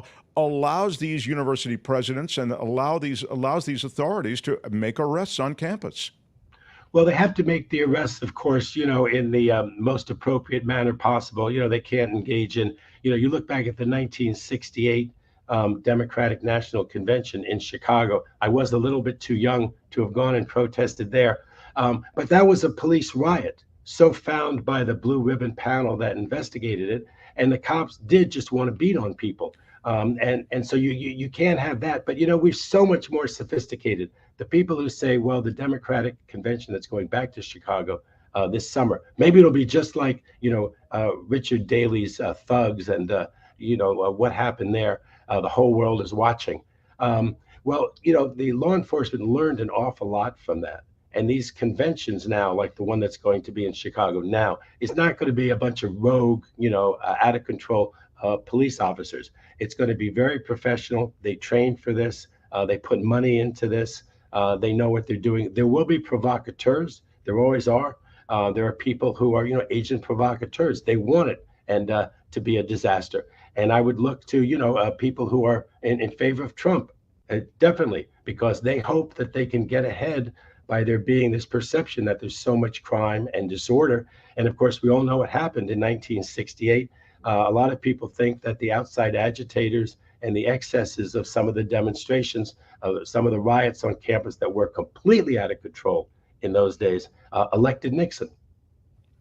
And it is worth noting that in a couple of these situations, I think certainly at Columbia, cops were sent in and they didn't allow journalists in at all. And there still is, I think, badge cam, and there's still enough citizen journalism going on with iPhone and Android recordings, hopefully to, keep the cops honest that way. They're, look, it's an ugly situation, and I feel it never should have gotten to that point, but it's interesting to know what the law is on all of this.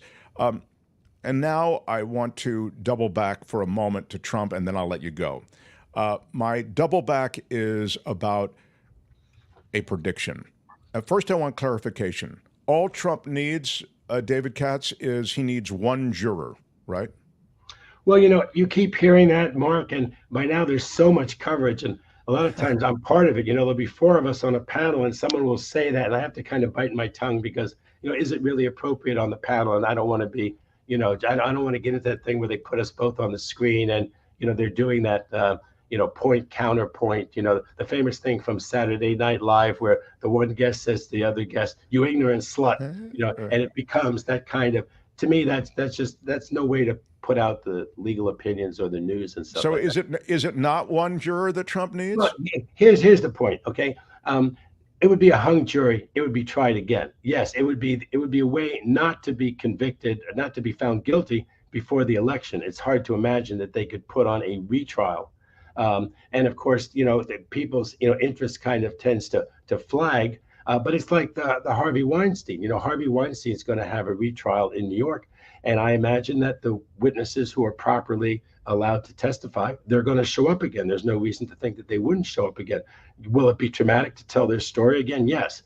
This trial, much less so. I mean, these are not, this Davidson who's just been on the Beverly Hills Lawyer, and they try to, imply that he's an extortionist. He's not an extortionist. The man is performing, legal services, not what I chose to do with my career. I'm glad that I don't have that practice. But, they'll come and tell their story. Will Michael Cohen come and tell his story at a retrial? Yes. So the idea that they just need one. And the other thing, too, is that when they vote and they come back and they say it's 11-1, the judge doesn't say, oh, well, I guess it's just 11-1. They give them what's called an Allen charge. They tell them to keep deliberating. They tell them to, discuss. They give them all kinds of instructions on that. And if this is very controversial, especially as a criminal defense attorney, because you do have a right to a unanimous jury. But every now and then it does turn out that some juror, you can point to something where the juror is so biased or they've used outside influences so clearly that the judge may actually dismiss them and put the alternate in their place. Again, that's very dangerous. It's dangerous because the idea that it's got to be unanimous and that the person has the person has reservations. Those reservations should be honored. It didn't come out 12-0. It came out 11-1. And well, certainly in this case, it would be really dangerous because you'd have the suggestion or the appearance that, you didn't get the verdict you want, so you swapped out the juror for a juror that you did want. It would be very, very controversial. It sure would be.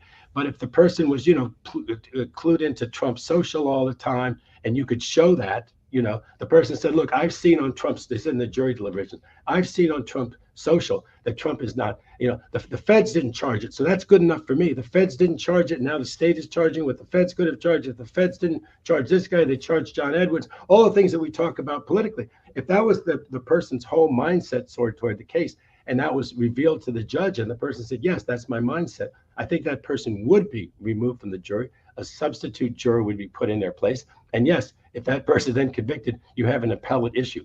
But the idea that all he needs is a hung jury. The other thing that is maddening to me is that he was indicted by a grand jury of his peers. Everyone who argues that the person was indicted by a grand jury will indict a ham sandwich, Mark. And the reason is because there's no right, maybe there is in the New York courts, but there's no right in the federal court to have exculpatory evidence presented. The U.S. Supreme Court decided 5-4. This has always been outrage. I'm on this soapbox. I didn't agree with this as a prosecutor. I don't agree with it as a criminal defense attorney.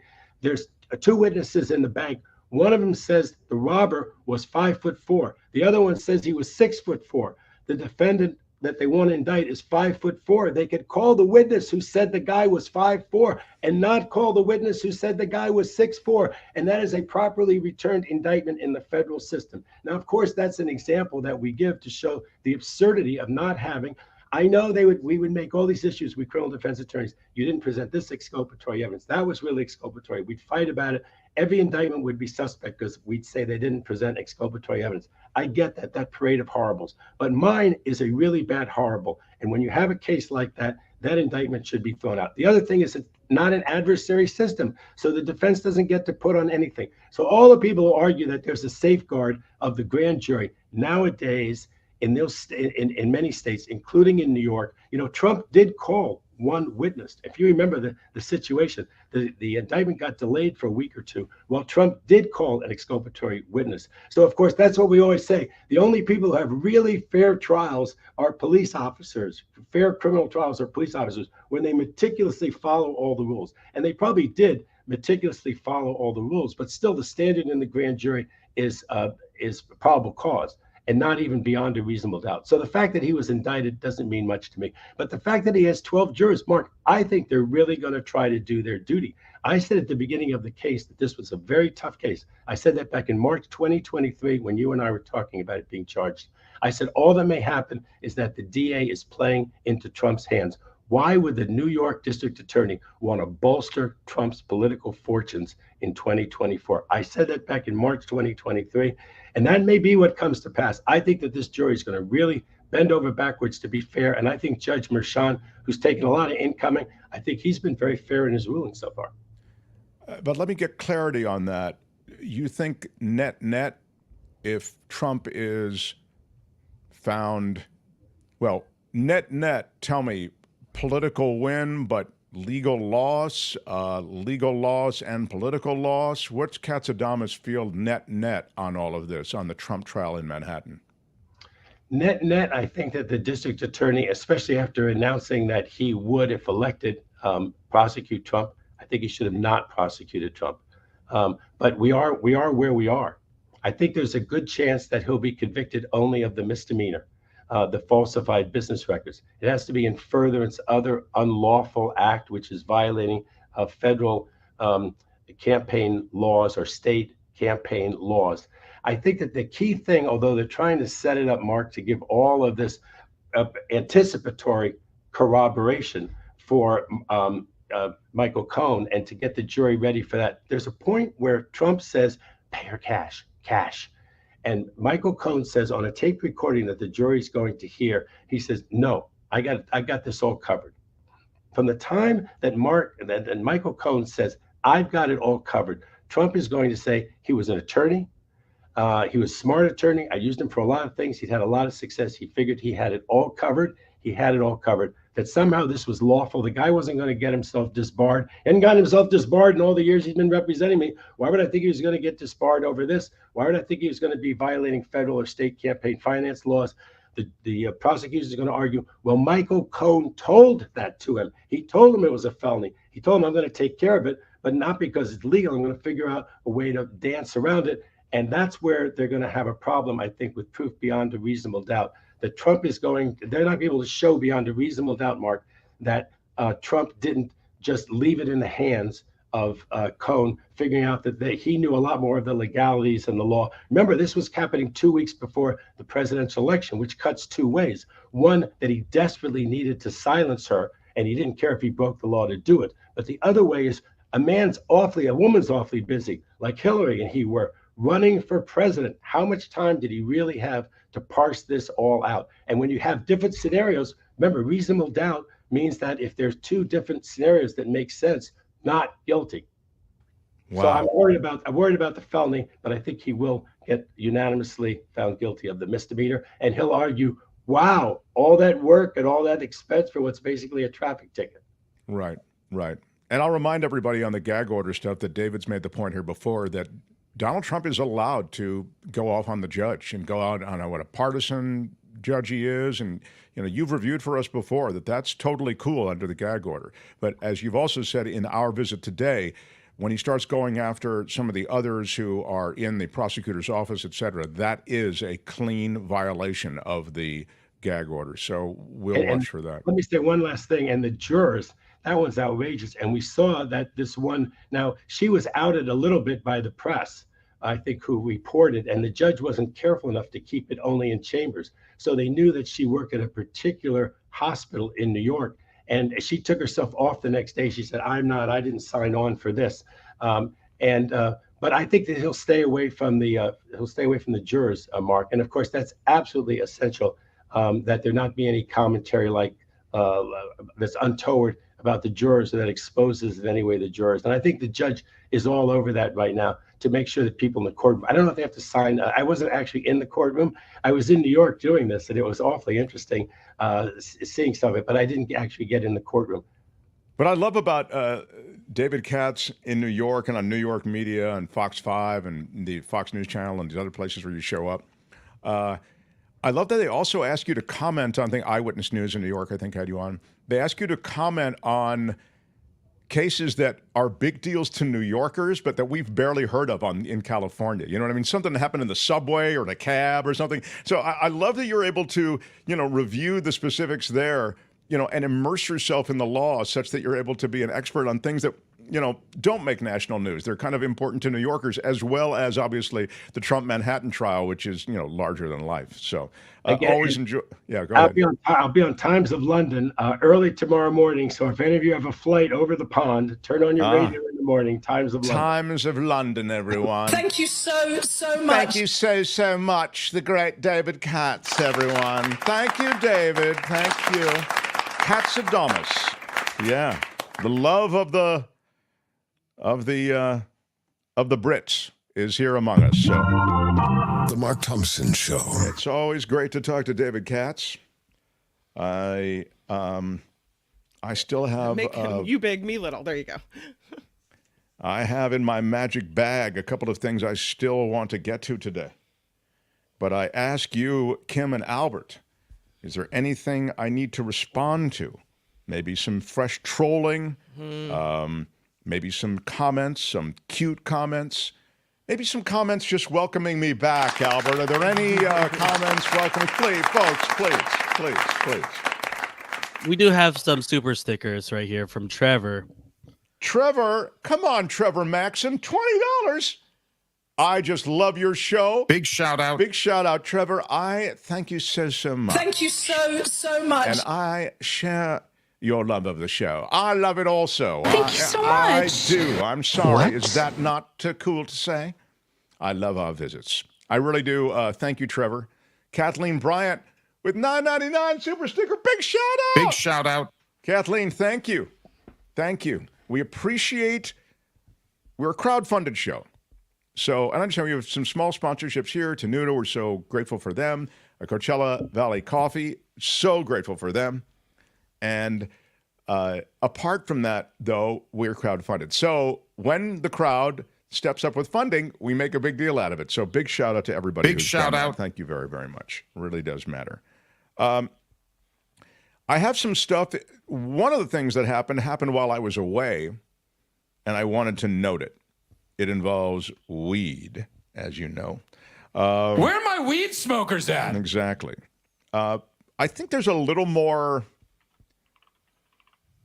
celebration around the weed decision, marijuana decision, than there should be, but it's a step, okay? The big thing that the marijuana decision will do, and I guess Albert, I don't know what to do. I feel like I could do a law and disorder right now and include marijuana. Let me finish the marijuana story, and then I'm going to give you a quick law and disorder. Is that cool? Mm-hmm. Yep, that sounds good. Okay, so here we go. The Mark Thompson Show. The big thing that this marijuana thing does, it doesn't legalize marijuana in the way that I'd like to see it legal. I'd like to see marijuana treated the way we treat alcohol. Okay, I don't see any reason why we don't treat it that way. And I felt that way for a long time. And I, by the way, have been a passionate advocate that marijuana should be treated like alcohol. And I didn't get high up until like just about a year ago when I started dealing with crap, maybe it was 2 years ago. All right, it was 15 years ago, but still, no. It was like a year and a half or 2 years ago I started because my sister was the victim of a horrible car accident, and she has chronic pain, and she still has it. But marijuana and CBD and all of these kinds of alternative therapies have been so helpful to her, and she recommended it to me for crap I'm dealing with. And so I went into a pot store for the first time with my sister, and I was blown away by it. But again, if you just want to get high and recreate on it, I think you should be able to do that too. I mean, nobody has to, flash some medical card to go order a scotch and soda. You know, you don't need some kind of reason related to your physical situation. If you want to get a bourbon on the rocks, you just go in and there are a jillion places to get it. We like our favorite place in San Francisco is, what's our favorite saloon, Kim? Oh, our favorite saloon, that would be... That's the Red Jack. The Red Jack. I have a picture of it. The Red Jack. Yeah. There it is. There we go. The Red Jack Saloon is where we go for our... Albert, thank you. And Kim, how are you? The Red Jack is a great place to get a bourbon and everything else you want. But I'm saying you can go into many places and you don't have to show some card to order a drink. That's the way marijuana should be. Okay, that's the way I've felt for many, many years, and I'm sure most people watching, I think that would be the sensible position. Well, what's happened? Well, the DEA has reclassified marijuana, so they now consider it a less dangerous drug, but it's still considered a drug. And the problem is that because they haven't completely reclassified it the way that I'd like to see it reclassified, you still have conflicts between the federal treatment of marijuana and the state treatment of marijuana. But there is one huge thing that really helps legal pot growers and those involved in the legal pot business, and that's related to money and taxes, because there's certain tax deductions that businesses can take that were not available to a lot of these legal marijuana places. So this movement of the Drug Enforcement Administration, the DEA, of marijuana from Schedule 1, which is where heroin and cocaine live, to Schedule 3, and that's like, you know, ketamine and anabolic steroids, they're in that category, Schedule 3. They, if it's, you know, endorsed by the White House and, you know, it survives all the public comment, et cetera, that would help the tax burden to be relieved from a lot of those businesses that right now are truly burdened by the taxes in California. So if you're in California and you're a legal weed purveyor, if you have a legal weed business, this could be huge for you. It literally might be your survival, because otherwise it's really hard to live under this tax burden in California. As you know, the legalization of weed in California has not been successful from the standpoint of A, tax revenue, and B, its ability to compete with illegal weed. And one of the reasons is because of the tax burden. So this would at least relieve that. There's still all kinds of certification requirements and regulations, and I don't know that it gets you around those at all, but the truth is the tax burden would be relieved, and that would be immense. So we're on our way, everybody, but we're not quite where we need to be on weed.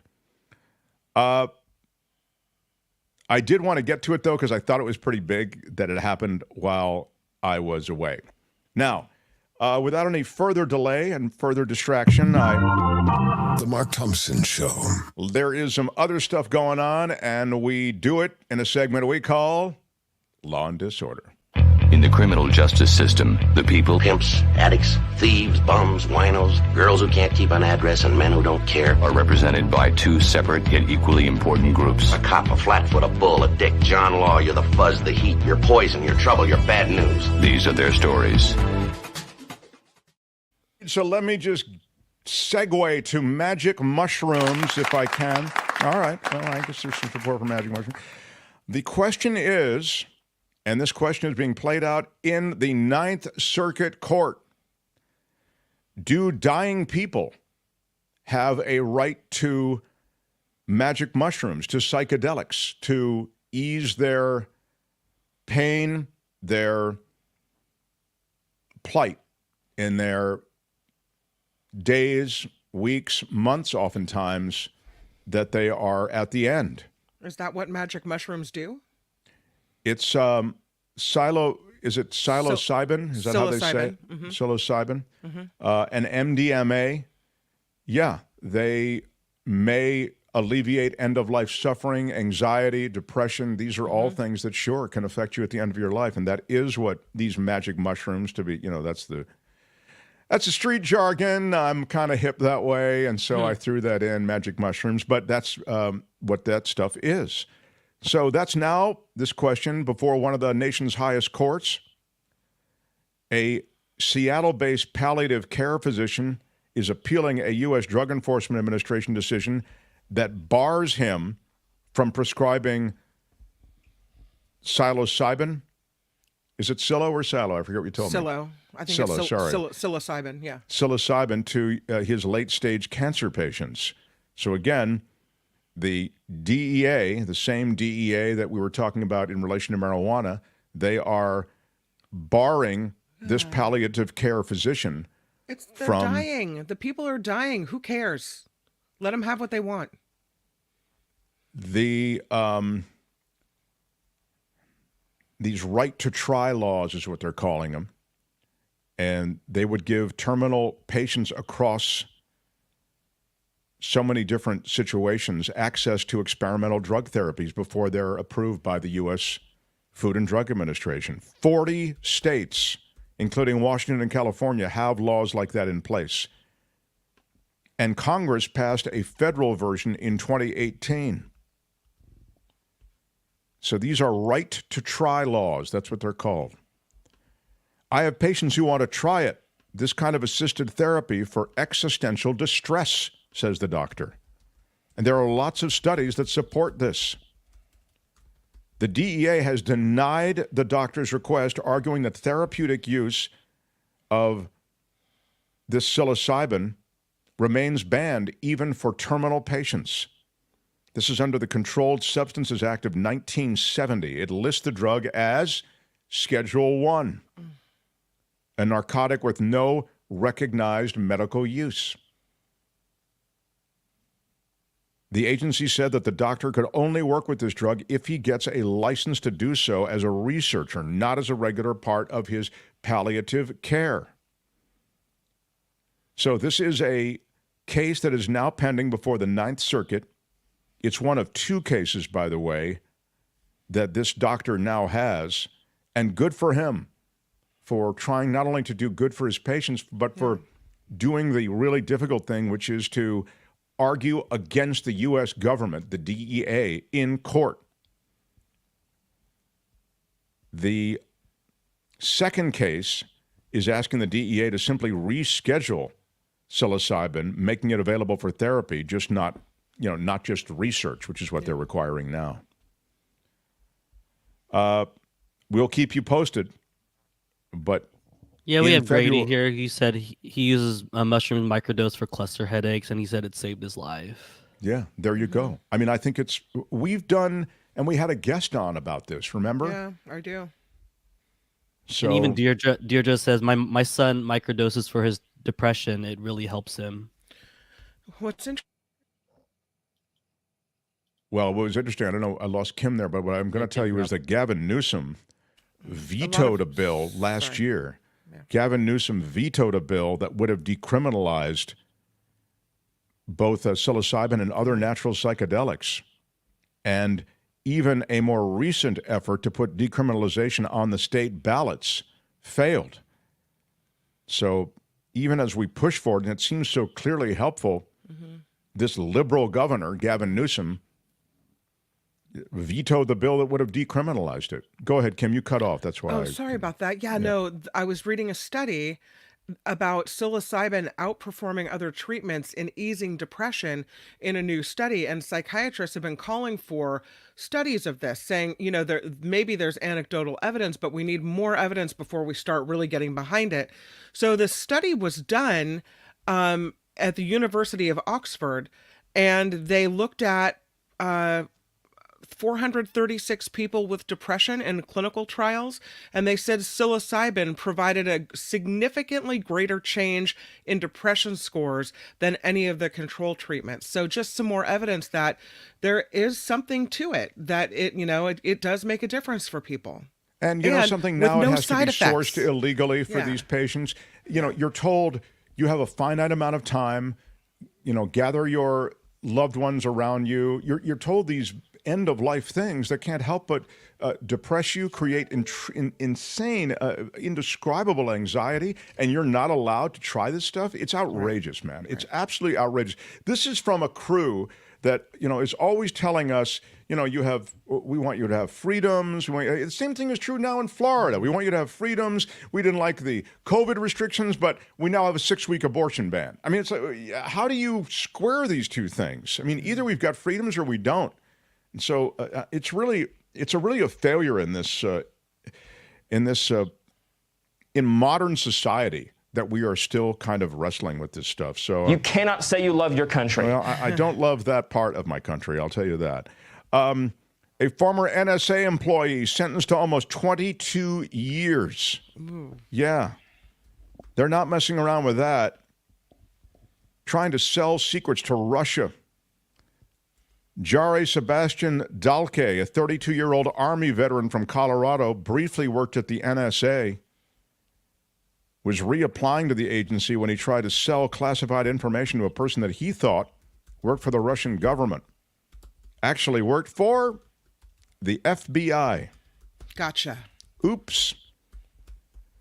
This defendant, who had sworn an oath to defend our country, believed he was selling classified national security information to a Russian agent.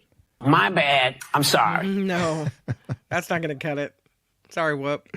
Listen, maybe you don't realize this, former NSA employee. If you want to take thousands of documents that are top secret from a government installation, you need to be president. That's how you do it. Then you can wave them around at your private club. That's how it works. There's never been anything like this. Yes.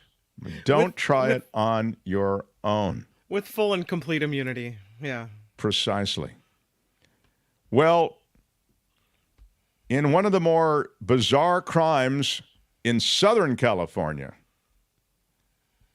the public is being asked to help in locating a toiletry thief who targeted a specific aisle in a local drugstore. It was 8:40 p.m. at a CVS in a place called Agoura Hills, suburb of Los Angeles. Surveillance cameras capturing the man walking into a store, that's CVS, where he filled a reusable Target store bag with various deodorant products and walked out without paying for the merchandise. What? There he is. You can see him. That huge Target bag. All of that deodorant. He filled that bag. How much deodorant do you think he got away with? I ask you in the chat in real time. And if you're watching in replay, you can guess. Put your guess in the chat. Put your guess in the comments.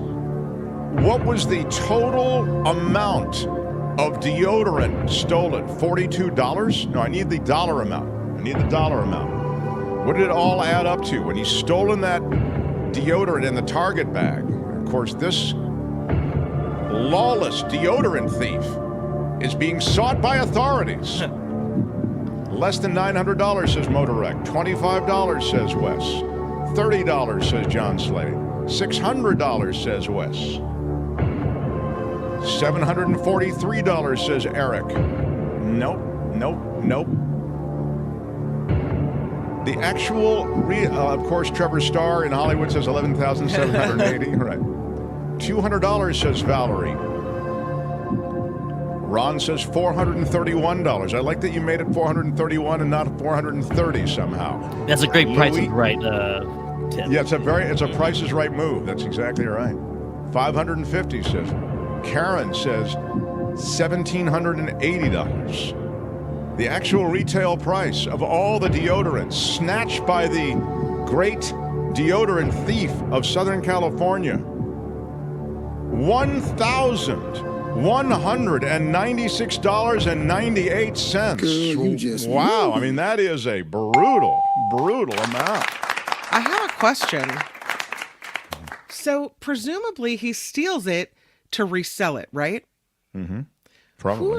Who's going to buy deodorant from, what do you, like, buy it on Facebook Marketplace? Like, who buys That's their exactly deodorant? where you buy it, Kim. That's where I get all my I mean, Jack deodorant. Who buys their deodorant online like that? Well, somebody who wants to smell good but doesn't want to have to pay top price. That's who, Kim. How dare you ask a question like that? There are plenty of people who can't afford a lot of the luxuries that you can. Like you pay full retail for your deodorant. There are a lot of Americans who can't afford that, Kim. Good day, sir. Yes. No.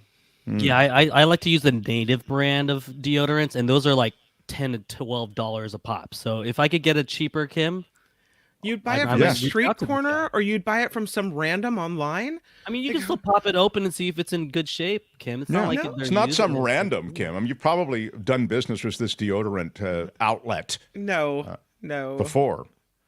No. And finally, I'd like to leave you with this. I have others, but I know we are running a little late. I'm just so excited to see everybody again after my layoff. I like to pack you with a lot of content. A wealthy California beachfront enclave is a ding word, goes to war with tourists. Millionaire homeowners are trying to ban hikers from this stunning hillside that overlooks the city. What? That's right. These California homeowners are trying to ban hikers from using the hillside near their property. They saved this same hillside from property developers by going to court and claiming it's for public use. Oh. But now, 2 years later, the public wants to use it, and they say, not so fast. Oh, no. We didn't mean you public people. We meant the public people in our family. The trails are currently used by hikers on the stunning hillsides overlooking Ventura and the Pacific Ocean. A group of people called Neighbors for the Ventura Hillside say that allowing the public access under these plans that would open it up would be surprisingly and unnecessarily intrusive to residents. Again, they were going to build 55 homes on this site. And in 2015, the group went to court and killed those plans. But now tensions have flared up, Kim. That's right. Landowners and nonprofits and conservationists and hikers, and people want access. And they don't want to be pushed around by a bunch of rich people. Why are you yelling? So this is an open question as to what will happen. You can't but they're have in it both court ways. now. You can't say, it's don't build homes because it's public, and then turn around and claim the opposite. You can't have it. No, you can't. You can't do it. In the court of Kim, it would not be permitted. But Kim, we'll have to see what happens with those who want to see a change, want access to this beautiful place, and those who want to keep it to themselves. That's Law and Disorder for today. Tune in again next time for more Law and Disorder on The Mark Thompson Show. All right, that's it. Let's roll. Hey, let's be careful out there. I don't know how to say this. Don't we have a drop that says, I don't know how to say this? It starts with, I don't know how to say this? What is it, Albert? Which one is it? Don't we have a drop that says, I don't know how to say this, but no? Well, I'm not sure about that one. Okay, maybe I'm... It's okay. Too much of the psychedelics, Mark. I think Would you like to apologize for what you've done? I would like to apologize. I think I got lost in my drops a little bit there. Thank you, everybody. Smash the like button like a boss. We've got a big show tomorrow. It's Friday tomorrow. Yeah. And Albert curates Friday Fabulous Florida. Have you got a sense yet, Albert, of how it is tomorrow? No sense yet, but I'm excited. All Hopefully right. there's swords, machetes, gators. Those are the things. Those are the key words. Yeah. The After Party Live's going down now with Kim. Thanks, everybody, for being here. I'm Shadow Stevens for the Mark Thompson Show. Bye-bye. Appreciate all the ways you support the show. Till tomorrow. Out of time. Bye-bye. Bye-bye.